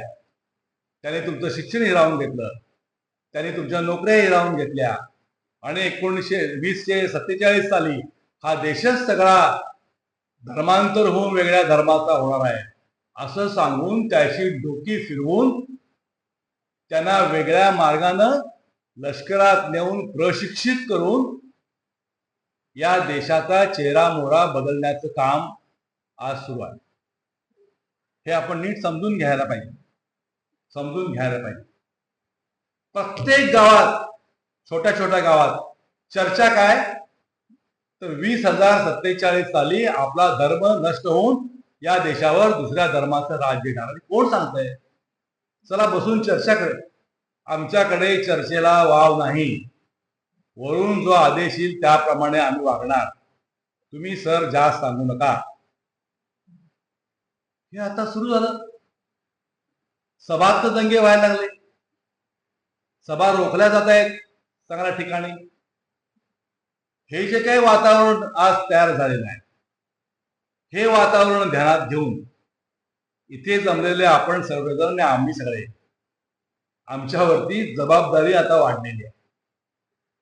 आम्हाला जास्त काम करावं लागेल. इतिहास नीटपणे समजून सांगावा लागेल. आमच्या पुढे येणारी आव्हानं समजून सांगावी लागतील. या आव्हानांना आम्हाला भिडावं लागेल. इतिहास नीटपणे मांडावा लागेल. गांधी विरुद्ध आंबेडकर मांडणारे जे आमचे भाऊ आहेत त्यांनाही सांगावं लागेल, बाबा तुझं बघ आता काय होणार. ही सगळी आव्हानं पेलण्यासाठी मला वाटतं अशा प्रकारच्या कार्यक्रमांची खूप गरज आहे, खूप गरज आहे. आणि ते काम देवदत्त असतील, आमचे वकील साहेब असतील, ललित सर आहेत, हे करतायत. त्यांनी हे केलेलं आहे. समोर घड्याळ आहे आणि बरोबर 60 मिनिटं झालेली आहे. मी थांबावं असं वाटत असेल थांबतो. आणखी काय असेल तर मग प्रश्नोत्तरात आपण, किती वेळ माझ्यासाठी मला माहित नाही, अशा आज वातावरण आपण झालेलं आहे. मी एका मुद्द्याकडे थोडा वेळ बोलून मग थांबतो, ज्या मुद्द्यावर मी बेळगावात काम करतो. मित्र, मी असं पाहतोय आणि हा मुद्दा कर्नाटकापेक्षा महाराष्ट्रात जास्त लागू आहे. आपल्या राज्यघटनेनं आम्हाला शिकण्याचा अधिकार दिला. त्याप्रमाणे बघा, मी एका फार मोठ्या कॉलेजचा प्राचार्य झालो, प्रतिष्ठित कॉलेजचा. मी त्याच कॉलेजात शिकलो, म्हणजे PUC ला कॉलेजमध्ये गेलो आणि प्रिन्सिपल झालो तिथेच. सगळं 44 वर्ष राहिले त्या कॉलेजमध्ये. मुद्दा हा, कॉलेजनं माझ्याकडनं कधी फी घेतली नाही. 80 रुपये साहेबपणाचे, अरे वा 80 रुपये आणून देते, काय ते पावती फाडायला पाहिजे तुझ्या नावावर. मी 80 रुपये देत होतो आणि नंतर मला ते काहीतरी अर्ध लिहून घेऊन ते 80 रुपये परत पण द्यायचे. हे घे वया पुस्तक, काय वापर तुला. मग मुद्दा काय होता, मी माझ्यासारख्या एका शेतमजूर शेतकरी अशा कुटुंबातनं आलेल्या कार्यकर्त्याच्या मुलाला शिकवायचा मुद्दा होता. आज काय हो, आज बाहेर पार्टी असते. Following students are not allowed in the campus as they have not paid their dues. हे केव्हापासून आलं? 1990 सालापासून ग्रँट कमी झाल्या. हे पाप काय फक्त यांचं नाही, पूर्वीचे पण तेवढेच जबाबदार आहेत. ग्रँट्स कमी झाल्या. किती द्यायचे पगार शिक्षकांचे, किती लोकांचे पगार द्यायचे, असं करू. आता त्यांनी असा डाव टाकलेला आहे देश पातळीवरती की पहिल्या टप्प्यामध्ये शिक्षणाचं बकालीकरण करायचं. बकालीकरण करायचं म्हणजे काय करायचं, शाळेचं कंपाऊंड पाडायचं. आपणच पाडायचं रात्री, ते पाडायचं. म्हणजे काय होईल ललित सर, गावभरचे बैल, म्हशी, गुरंढोरं, डुकर शाळेच्या कंपाऊंड मध्ये बसतात. म्हणजे मुलांनी वाट काढत शाळेत जायचं. त्यांना तिथे खेळण्याची सोय नाही, तिथे घाण झालेली असणार. शाळेतलं पाणी बंद करायचं, प्यायला पाणी नाही. प्रसाधन गृहाला पाणी नाही, ते बंद करायचं. एक रिटायर झाला शिक्षक दुसरा नेमायचा नाही. आता आमच्याकडे एक शिक्षकी शाळांचं प्रचंड संख्या, एक शिक्षक शाळा. ते पहिलीपासून 5वी पर्यंत शिकवणार. काय शिकवणार? मग तेच शिरगणती करणार, तेच गावातल्या आजारी माणसं मोजणार, तेच कुत्रे मोजणार, तेच मांजरं मोजणार, सगळं ते करणार. शिकवणार काय पण नाही. शाळा बकाल होते. एक दिवस एक पिवळ्या रंगाची गाडी गावात येते. एक टाय बांधलेला साहेब, चांगली पर्सनॅलिटी, तो येतो. गावात सगळ्या लोकांची मिटिंग घेतो आणि सांगतो की बघा ते शाळेत काय शिकणार तुमची पोरं. आता मी आलोय हे तुमच्या मुलांची शिक्षणाची सोय करण्यासाठी आलोय. मग तो कधी म्हणतोय देवानंच मला पाठवलंय, तेही चालतंय, ते मान्य. आणि तो आपल्याकडची गुंतवणूक करून छान इमारत बांधतोय, तो कर्ज काढतो. ते काय मेथड आहेत त्यांच्या. आणि मग आमची पोरं जी या शाळेत शिकत होती ती टाय बांधून 40 डिग्री सेंटीग्रेड मध्ये टाय बांधतात. ते टायनं नाक पुसत चाललेलं असतंय. ते ही शाळा बंद, ती शाळा सुरू. माझं एक काम झालेलं. आता मी गावामध्ये जातो आणि ती शाळा बंद पडू देऊ नका म्हणून सांगतो. ती शाळा सुरू ठेवा, नाही तुम्ही मरणार आहात. या शाळेचं वैशिष्ट्य असं असतं, पार्टी असते पब्लिक स्कूल म्हणून, पण शाळा असते प्रायव्हेट शाळा असते. फी खूप असते, पण शिक्षकांना पगार सगळ्यात कमी असतो. 2,500, 3,000, 4,000 पगार असतो. तो शिक्षक दरवर्षी जास्त पैसे मागतो. ते म्हणतात तू ओरडू नकोस, तुझी व्यवस्था करतो. मग त्याच वर्गातल्या मुलाला शाळा संपल्यानंतर 1 तास ट्युशन घे म्हणून सांगतात त्याला. ते पालक बिचारे त्यांच्या आया येऊन दारात बसले असतात. सकाळी शाळा संपून ट्युशन सुरू झालेली असते. या सगळ्याचा खर्च साधारणपणे 3,000 रुपये येतो. आणि एका कुटुंबातली 2 मुलं जेव्हा इंग्लिश शाळेत जातात तेव्हा त्याचं कंबरडं मोडलेलं असतंय. ते कसं बसं 1 वर्ष रेटते, 2 वर्ष रेटते, 3 वर्ष रेटतंय. बरं, बूट त्यांच्याकडनंच घ्यायचे, टाय त्यांच्याकडनंच घ्यायचा, पुस्तकं त्यांची घ्यायची, डबा त्यांचाच खायचा, असं करता करता ते बापले उपाशी पडतात आणि 4थी-5वीत मग त्या दोघांची पण शाळा संपते. मग त्याला इंग्लिश पण येत नाही आणि मराठी पण येत नाही. मुलगीला म्हणतात, बाई तू आता जरा शिवणकाम शिक, काहीतरी कर, एक 18 वर्षाची हो, म्हणजे तुझं काय असेल ते, नाहीतर अगोदर पण जमलं तर संपून टाकू विषय. आणि हा मुलगा जो आहे हा ना शेतामध्ये जाऊ शकत, कारण तो इंग्लिश शाळेत गेला. तो इंग्लिश शाळेमध्ये गेल्यामुळे शेतामध्ये जात नाही म्हणतोय, त्याला काय झालंय माहित नाही. मग तो गवंडी होतो, सुतार होतो, काहीतरी होतो, बेरोजगार होतो, व्यसनी होतो. हे जे काय चाललेलं आहे हे आपोआप होत नाही असं माझं म्हणणं आहे. हे बरोबर नियोजनबद्ध पद्धतीनं होत आहे. शाळा बंद पाडणारेच शाळा सुरू करतात आपली. आज खाजगी इंग्रजी माध्यमाची शाळा काढली तर 120% नेट प्रॉफिट आहे. शिवाय ऍडमिशन दिल्याबद्दल आईबाप तुमच्या पाया पडतात. 120% ते 150% प्रॉफिट देणारा व्यवसाय कुणाला नको आहे? मग हा व्यवसाय करणारे कोण आहे? पुन्हा सगळे राजकीय पक्षांचे डावे सोडून टाका, त्यांना असलं काय जमतच नाही. सगळे मोठे भांडवलदार आहेत, त्यांच्या हातात राजकीय पक्ष आहेत. हे सगळे मिळून मग यात कुठे गांधी आणि आंबेडकर आले? नई तालीम कुठे आली गांधीजींची? आणि शिका, संघटित व्हा आणि संघर्ष करा असं जे आंबेडकरांनी आम्हाला सांगितलं, किंवा फाटके कपडे घाला पण पुस्तक विकत घ्या. ते गाडगे महाराज म्हणायचे की घरातलं ताट विका, हातात भाकरी घेऊन खावा पण पोराला शाळेत पाठवा.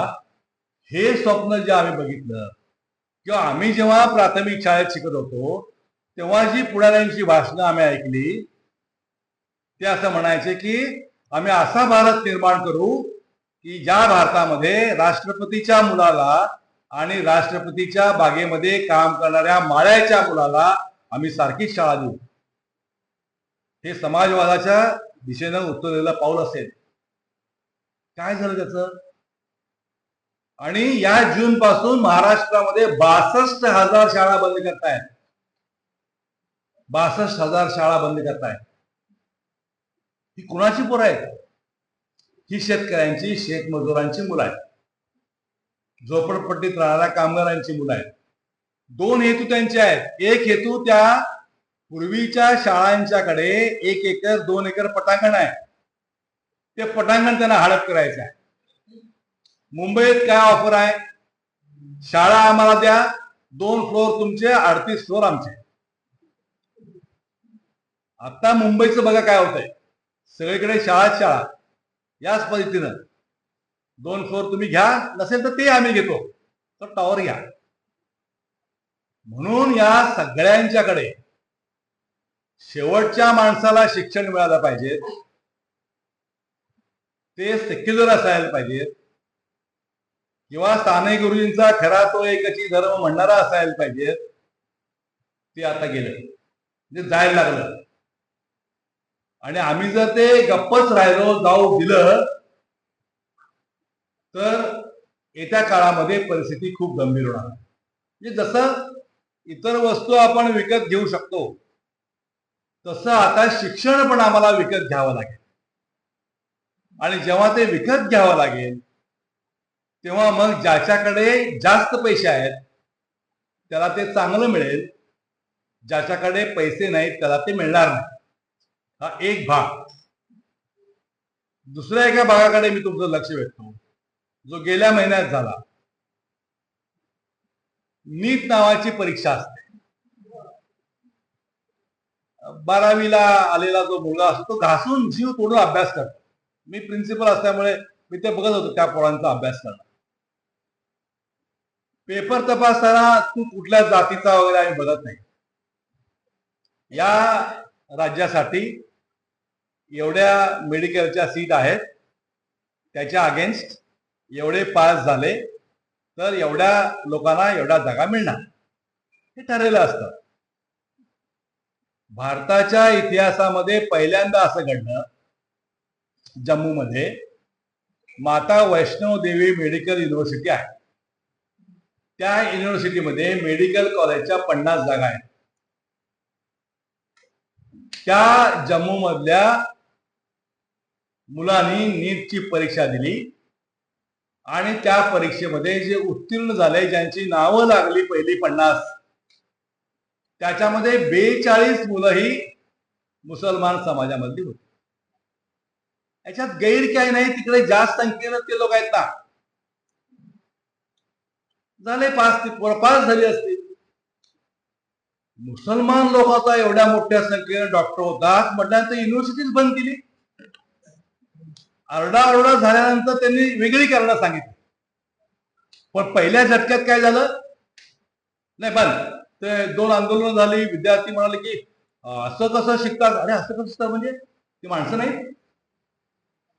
शिक्षण क्षेत्रात हे पहिल्यांदा झालं.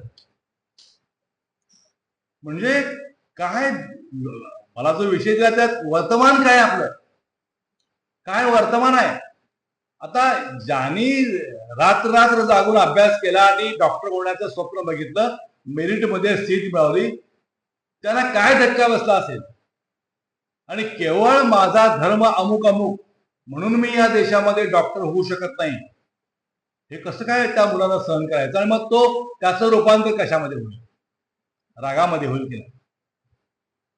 तेव्हा एक एक क्षेत्र निवडून जर आपण त्यांचा विचार करायला लागलो तर प्रत्येक पावलावरती चिंताजनक परिस्थिती आहे. प्रत्येक पावलावर चिंताजनक परिस्थिती आहे. सगळ्यात चिंताजनक परिस्थिती आहे ती IT क्षेत्रामध्ये काम करणाऱ्या मुलांची. त्यांना पगाराचं आकर्षण आहे, अभ्यास जास्त करून नोकरी मिळवतात, पण त्या नोकरीतून, त्या कामातून मला काही आनंद मिळतो का असं जर त्यांना विचारलं तर शून्य. एकही कामगार कायदा त्यांना लागू नाही. आणि आता मी आयुष्यभर कामगार क्षेत्रात काम केलं. आता ट्रेड युनियन करण्याचा अधिकार पण आमचा काढून घेतला या 4 लेबर कोडनी. मालकाला सगळे अधिकार दिले, तू केव्हाही फॅक्टरी बंद कर, तुला काही त्रास होणार नाही. या तर मुलांनी जर कॉल अटेंड केला नाही तर उद्या नोकरी जाते. कोणकोणत्या क्षेत्रामध्ये आपण काम करणार, किती काम करण्याची गरज आहे. आणि खरं तर हे सगळं काम कोणी करायचं असतं तर ज्यांना आम्ही संसदेमध्ये पाठवलेलं आहे त्यांनी करायचं असतं. जबाबदारी त्यांच्यावर आहे, आम्ही वरून काही करू शकत नाही. पण जी मंडळी तिथे गेलेली आहेत त्यांना जनतेशी कसली बांधिलकी राहिलेली नाही. तीच तर खरी चिंताजनक बाब आहे. आणि जनता ही अशी झालेली आहे की त्यांना शर्ट धरून विचारू शकत नाही, असा गोंधळ आहे. एक आठवलं म्हणून सांगतो, राम मनोहर लोहिया यांच्या सांगण्यावरून एका महिलेनं गर्दीत जाऊन जवाहरलाल नेहरूंचं जॅकेट पकडलं आणि म्हटलं की तुम्ही देतो देतो म्हणता, आम्हाला काय दिलं सांगा, काय दिलं तुम्ही आम्हाला. नेहरू म्हणाले की मी तुला फार काय दिलं नसेल, पण माझं जॅकेट पकडायचा अधिकार मी तुला दिलेला आहे. आता तो अधिकार कुठे हो, 100 कमांडो मागे आहे, 100 कमांडो पलीकडे आहेत. कोण तुम्ही आसपास पण जात नाही, गेला गोळी घालतात. सगळंच बदललं मित्रांनो.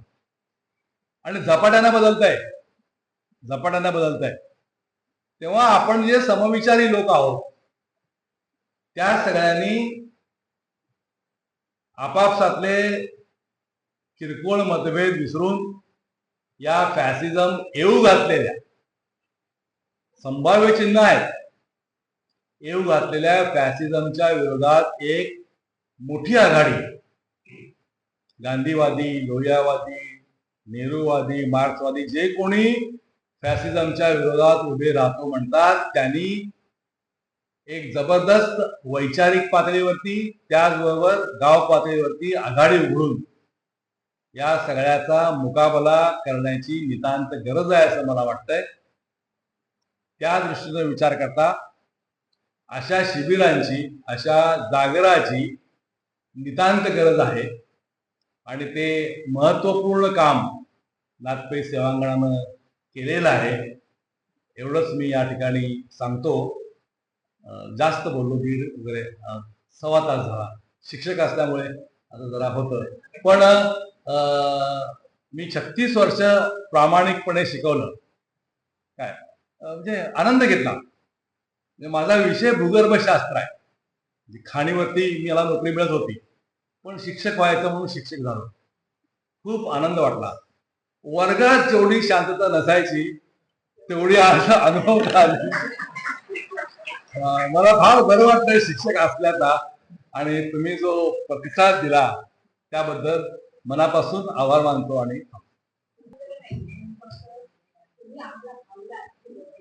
काय म्हणता? हो,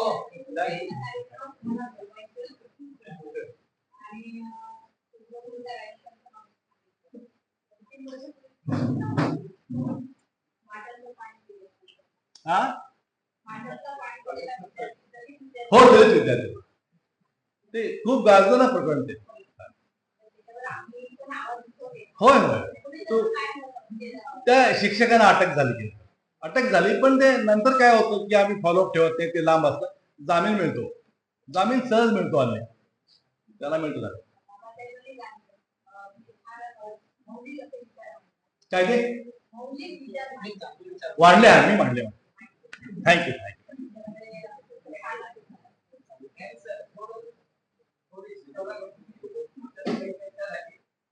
प्रत्येक वेळी आम्ही बाबासाहेब गांधी असं लेखत होतो, पण आज तुमच्याबरोबर कार्यालय बाबासाहेब आंबेडकर कळले आम्हाला.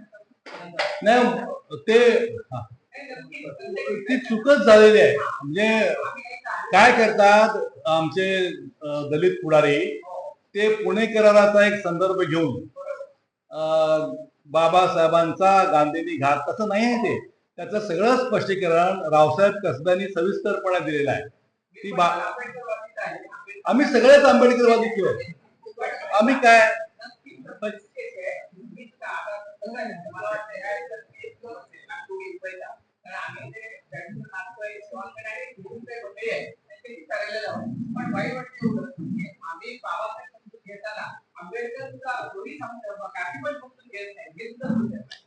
ते व्हायला पाहिजे. नाही, मी अगदी माझ्या भाषणाच्या सुरुवातीला म्हणालो की गांधी विरुद्ध आंबेडकर हे द्वैत मांडणारे जे लोक आहेत, त्यांनी ते आता मांडण्याची गरज नाही. तुम्ही तुमचा किमान शत्रू ओळखा ना. फॅसिझम तुमचा शत्रू आहे की गांधी तुमचा शत्रू आहे, हे तरी ठरवा.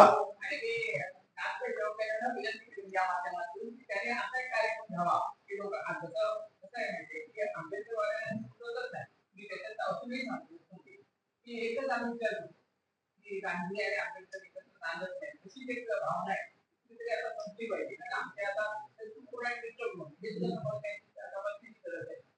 नाही, आता सर बघा, बसा तुम्ही. मुद्दा असा आहे की पुन्हा एकदा मनुस्मृती लादण्याचा प्रयत्न सुरू आहे. हा प्रयत्न जर तुम्हाला उधळून लावायचा असेल तर सोबतीला गांधीला घेणार का मोदीला घेणार? अगदी आवश्यक गांधीच येईल ना. किमान गांधीने असं कुठे म्हटलेलं आहे की मनुस्मृती पाहिजे? त्यांनी तर 24 सालापासून विरोध केला की नाही? मग केवळ एवढ्या मुद्द्यावर तरी एकत्र येऊया ना. आता तात्विक मतभेद राहणार, हो, माणूस म्हटल्यानंतर जरा असं होणार, पण एकत्र येण्यासाठी काही कॉमन प्लॅटफॉर्म आपण तयार करूया का नको? दलित असतील, डावे असतील, समाजवादी असतील, सगळ्यांनी मिळून येऊन एक प्लॅटफॉर्म करून आम्हाला आता मनुस्मृतीचं राज्य नको एवढं म्हणता येईल की नाही? सर्वांना शिक्षण मिळालं पाहिजे एवढं म्हणता येईल की नाही? सार्वजनिक उद्योग बळकट करा एवढं म्हणता येईल की नाही? तेवढं म्हणूया ना, तेवढंच म्हणूया, बाकी चर्चा नको. बघा, गांधींनी स्पष्ट असं म्हटलं की मी आता इथपासून भंगी कॉलनीमध्ये राहणार, त्यात पण शेवटचा वर्ग. उद्देश काय होता? ज्या पत्रकारांना, विचारवंतांना, पुढाऱ्यांना मला भेटायचं असेल, किमान त्या निमित्तानं या तिकडे आणि बघा काय तिकडे परिस्थिती. हे धाडस दाखवलं की नाही? मग बाबासाहेबांना कळत नव्हतं? कळत होतं ना, म्हणून ते आदर करतात. बरोबर आहे की नाही? म्हणून गांधी विरुद्ध आंबेडकर अशी लढाई लढून शक्ती खर्च करण्याची ही वेळ नाही. शत्रू आता फार मोठा आहे. या देशातले मोठे भांडवलदार आणि या देशातले जातीवादी यांची युती झालेली असताना इतर सगळ्यांनी एकत्र यायला पाहिजेत. त्यांचा उद्देश फूट पाडायचा आहे. ते त्यांचे विचारवंत पाठवून गांधी विरुद्ध आंबेडकर लावून देतील, त्यांना ते पाहिजे आहे. आपण त्याला बळी पडायचं नाही. राष्ट्रीय गांधी जागराचा बोलताना उल्लेख केला की त्या परिषद जिल्हा उमेदवारांनी 20,000 रुपये देऊन होय. आम्ही सर आता पुढचा टप्पा गाठला. आम्ही आता उमेदवार विकत घ्यायला खूप प्रगती, तुमच्याकडे प्रगती आहे. या सगळ्या परिस्थितीमध्ये आपल्या सरकारने एकत्र येणं, काहीतरी विचार पुढे जाणं, परंतु आपण जर न्यायिक लढा द्यायचा असेल तर आपला एकमेव संवैधानिक पद्धतीने लढा देणे हाच एक उद्देश असतो. परंतु आज न्यायालय सुद्धा बऱ्याच ठिकाणी कॉम्प्रोमाइज दिसतात आणि ह्या ज्या सगळ्या यंत्रणा आहेत त्या ह्या विशिष्ट लोकांच्या अशा वेळी आपल्या समविचारी लोकांनी एकत्र येणं आणि त्यांना कृती कार्यक्रम लोक लढा उभा करावा लागेल. दुसरं आपल्याकडे काही नाही आहे. म्हणजे वन लाईनर काय असतील त्याचा, काय ते वन लाईनर कृती कार्यक्रम काय असेल आणि याला हा ते कसं ते बसून तयार करावं लागेल आणि ते करता येईल. आपण 42 साली लढा दिला की नाही? आपण 55 साली संयुक्त महाराष्ट्राचा लढा दिला की नाही?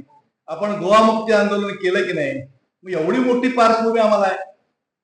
त्याच लाईननी पुढे जावं लागेल. आणि मी हेही सांगतो की गांधीवादी लढायची जी पद्धत आहे, जी आम्ही संयुक्त महाराष्ट्राच्या आंदोलनात वापरली आणि आज सीमा आंदोलनात आम्ही वापरतो, ती आम्हाला उपयोगी पडू शकते. तीच उपयोगी पडते. आपण लाख लाख लोकांचे मोर्चे का काढत नाही? आता कुठे आपली पद्धत, मोर्चेच थांबले आपले. त्यावेळी अर्बन नक्षलीकरण नव्हती. आता ते काय म्हणतात ते म्हणून दे ना. आता काय करणार त्याला? टाकते काय तो धोका पत्करून त्याचा करावं लागेल, करावंच लागेल. ते इलाज नाही त्याला. करूया, काय होईल ते होईल.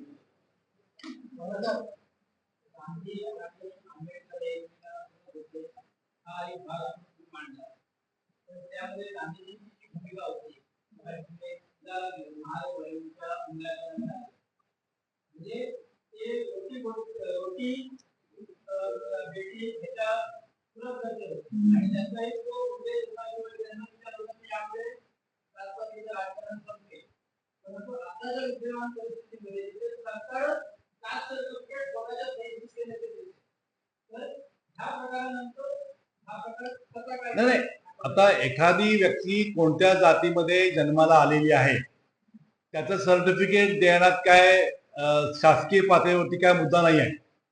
त्याचं तुम्ही पुढे काय करणार? सर्टिफिकेट तुमच्याकडे आहे, पुढे काय करणार ते पाहिजे ना तुम्हाला शाळेत. समजा आम्ही सगळे इथे दलित बांधवांना शिक्षणामध्ये सवलत मिळाली पाहिजे या विचाराचे आहोत. मी तरी आहे.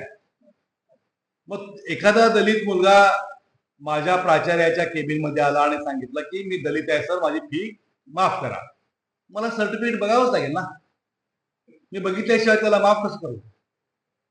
माफ केल्यानंतर पुढे प्रक्रिया सुरू होते. मुद्दा काय ध्यानात घ्या, त्याला पहिल्यांदा शिक्षित केलं पाहिजे, उच्च शिक्षित केलं पाहिजे आणि त्याला नोकरी दिली पाहिजे किंवा व्यवसायात घातलं पाहिजे, जेणेकरून त्याला जी त्याच्या पूर्वजांची जात चिकटलेली आहे ती जायला पाहिजे. हे तत्व आहे, हे तत्व आहे. ते तत्व सोडायचं नाही. मग त्यानं पुढे काय करावं? त्यानं दोघंही काय म्हणतात की मग आपण जात, त्यात पुढे असं ते म्हणतात की उच्च दलितानं आपल्यापेक्षा खालच्या जातीतल्या मुलीशी लग्न करायला पाहिजे. कळलं की नाही? तरच हे सोपं होईल, सोपं होईल. ते हळूहळू होईल, झटकट होणार नाही, पण कुठेतरी सुरुवात व्हायला पाहिजे. आणि आता बघा, आमच्याकडे पैसे नाहीत, तर आपल्याकडे एकच आहे, ते म्हणजे आपण बोलायचं, आपण लिहायचं आणि जास्तीत जास्त जन आंदोलन उभं करण्यावर भर द्यायचा. हे दोन, याच्यापेक्षा आपल्याकडे काय नाही. कोर्ट आम्हाला न्याय देईल याचा. आता 2004 साली सीमाप्रश्न सुटावा म्हणून कोर्टात केस घालणाऱ्यापैकी मी एक आहे. आज 2026 आहे, बोर्डावर केस आलेली नाही अजून, बोर्डावर नाही. वकील साहेब, सुनावणीच नाही, काय न्याय काय मागणार? नाच पैसे मागणार, उभा राहून बोलालोय, काय नाही. असतो की 5 वर्षात एक पण मिटिंग बोलवलेलं नाही. सीमा प्रश्नासाठी मंत्री आहे, त्याला लाल गाडी आहे, त्याला ऑफिस आहे. अरे बाबा, मिटिंग तरी बोलव. तर म्हणतो बोलूया, कशाला गडबड करताय? 5 वर्ष गेली तर मिटिंगच बोलवत आहे. एवढी अनास्था आहे, एवढी अनास्था. आणि लोकजागृती करण्याशिवाय आपल्याकडे काय? तोच आहे, त्याच्याशिवाय आपल्याकडे काय नाही. ते करावं लागेल. आणि त्यामध्ये त्यांनी मुद्दा मांडला होता की गांधीजीची मूळ संकल्पना होती खेड्याकडे चला आणि खेड स्वयंपूर्ण असायला पाहिजे. आणि त्यानंतर त्यांनी आताची सध्या परिस्थिती विचार केली होती.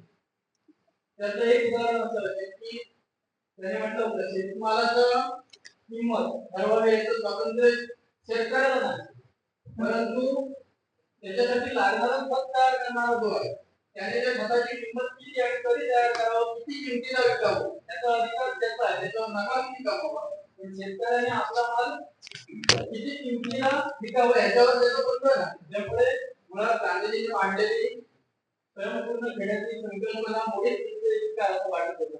परंतु सध्या परिस्थितीतही राळेगण सिद्धी किंवा हिरवे बाजार सारखं एक गाव ही गांधीजींची संकल्पना राबवतं आणि यशस्वी करून दाखवतो. या गोष्टीकडे तुम्ही कसं बघा आणि आपण त्यातून हा विचार कसा पोचवायला पाहिजे गांधीजींच्या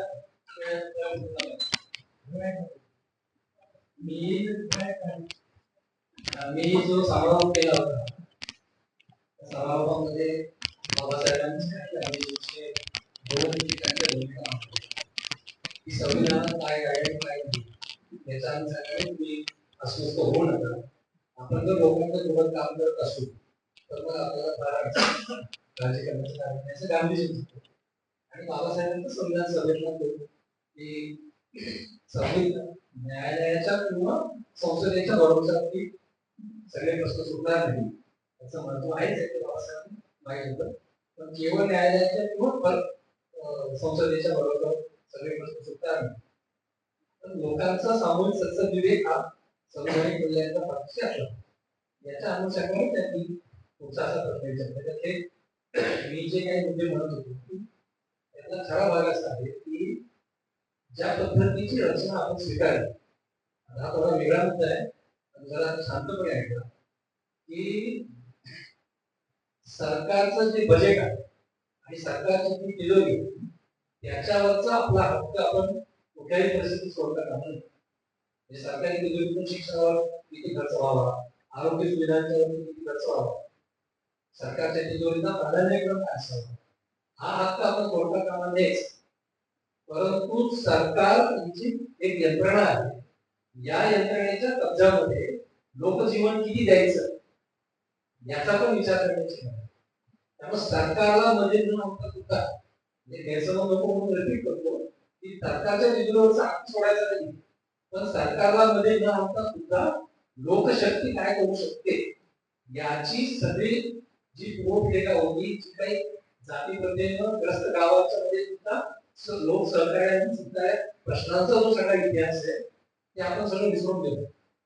त्यामुळे लोकांनी एकत्र येऊन आपले अनेक प्रश्न सोडवण्याचे आणि कदाचित म्हणजे सरकारला मध्ये न आणता ही अशा पद्धतीची लोकशक्ती नागरी शक्ती विकसित करायला पाहिजे असं सुरुवात शुभारंभ करत होते सर्व सेवा संघाच्या माध्यमातून. ही सर्व सेवा संघाची ताकद या पद्धतीनं वाढली पाहिजे आणि माझं पण ते म्हणजे आहे. आता मी हिवरे बाजाराचा मुद्दा मांडलाय, तर हिवरे बाजाराचा हा गाव खरोखर बघण्यात येतो. आणि मी अनेकांना तिथे जायला सुचवलेलं आहे की स्वतः अनेकांना जातो. आता ते कोकण पवार जे आहेत ते आदर्श गाव समितीचे कार्याध्यक्ष म्हणून जे सरकार असेल त्या सरकारबरोबर ते काम करतात, ते ठीक आहे. म्हणजे त्या पद्धतीचे काय आक्षेप घेण्यात मी बोलतोय कोकण हिवरे बाजार कोकणराव पवारांचं जे गाव आहे, तिथं जो पाणलोट क्षेत्र विकासाचा कार्यक्रम झाला आणि त्याच्यात जी दृष्टी अवलंबली होती ती फार आदर्श होती, ती फार चांगली होती. ती अशा अर्थाने चांगली होती, पहिला मुद्दा ती डोक्यात 4 मुद्दे मांडली होती की समाजवादी विचारांना प्रभावित होऊन अनेक संस्थांनी पाणलोट क्षेत्र विकासाची कामं केलेली. मातृमंदिर केलेलं आहे, मराठवाड्यामध्ये मानव डोंगरी केलेलं आहे. पण ही कामं संस्थांनी केली आणि संस्थांनी कामं करताना फंडिंग एजन्सी कडून त्याच्यासाठी निधी घेतले. आणि जेव्हा संस्था काम करते तेव्हा संस्था लोकांना जबाबदार राहत नाही, ती कळत नकळत फंडिंग एजन्सीला जबाबदार राहते. हिवरे बाजारचं जे पाणलोट क्षेत्र विकासाचं काम आहे ते कुठल्याही संस्थेने केलेलं नाही, ते ग्रामसभेनं निर्णय घेऊन केलेलं नाही. तिथं कुठलीही बाहेरची संस्था नाही, ग्रामसभेनं ते काम केलं. याचं एक महत्व आहे. दुसरं, अण्णा हजारेच्या गावामध्ये जसं पाणलोट क्षेत्र विकासाचं काम करताना एकाच क्षेत्रावरती अनेक वेगवेगळ्या योजना राबवण्याची नाही गडबड केलेली आहे, तशी इथं नाही. पण त्याच्या पुढचा दृष्टिकोन लक्षात, हिवरे बाजारला दरवर्षी 15 ऑक्टोबरला ग्रामसभा भरते. एक तिथला इंजिनियर सारखा शिकवलेला माणूस पाऊस किती इंच पडला, आपल्या शिवाला त्या वर्षी पाणी किती आहे याचा हिशोब मांडतो आणि मग ग्रामसभा निर्णय करते की या वर्षी कोणती पिकं घ्यायची. आणि इतक्या वर्षामध्ये 2 वर्ष वगळता दरवर्षी ग्रामसभेने निर्णय घेतला की ऊसाचं पीक घ्यायचं नाही, इतकं पाणी उपलब्ध आहे त्याच्यात तेच पीक घ्यायचं. तिसरा मुद्दा की तिथं अशी भूमिका मांडली गेली की श्रमदान साऱ्या गावांनी केलं पाणलोट क्षेत्र विकास, त्याच्यातून पाणी वाढल्याशिवाय त्याचा फायदा ज्यांच्याकडे जमीन आहे त्यांनाच होणार. गावातले जे भूमिहीन क्षेत्र होते त्यांना याचा काय फायदा आहे, जमीनच नसेल. मग गावाने ग्रामसभेत निर्णय घेतला की शेतीपूरक जे उद्योग येतील, म्हणजे डेअरी असेल किंवा कुक्कुटपालन असेल, त्याचा फायदा सर्वात आधी भूमिहीन कुटुंबाला द्यायचा. आणि त्याला त्या सगळ्यातून म्हणजे जे काही गावातील संसाधन वापरले जातात. गावातल्या महिला बचत गटाला सगळ्या मालकांवरती जे गवत वाढवत होते ते गवत कापून विकायचे आणि त्याचे पैसे घेण्याचा अधिकार बचत गटाला दिले होते. आणि याच्या पलीकडे जाऊन सांगतो की गावामध्ये एकच मुसलमान कुटुंब, त्याचं काय करायचं. तर मग पुढच्या टप्प्यामध्ये तिथं त्याला आता आपल्याला काय होतं, असं एखादं उदाहरण होतं की खूप त्याला ते गाव पण सेलिब्रिटी बनतं, मग खूप ओढा लोक येतात आणि त्या पोहोचवण्याचा फार वेळ जायला ते काम सगळं दाखवायचं. तर त्यांनी मग हे केलं की गावातल्या मुसलमान कुटुंबातल्या मुलाला आपल्या सोबत महिन्यात ते सरळ शिवाला फिरून काम कसं दाखवायचं ते त्याला गाईड करतो. आणि येणाऱ्याला नियम लावला की जे बस करून येतील त्या प्रत्येकाला 5 रुपये आणि जे कार्ड येतील त्याला प्रत्येकाला 10 रुपये असे ग्रामपंचायतला पैसे द्यायचे आणि मग त्या पैशातून त्या मुसलमान मुलाचा रोजगार. हा जो विकास केवळ पाणी नाही, एक सम्यक दृष्टिकोन अवलंबला, सर्वांच्या पर्यंत पोहोचावा.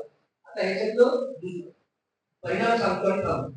मी या 3 वर्षात गेलेलो नाही, त्याच्या आधी गेलो.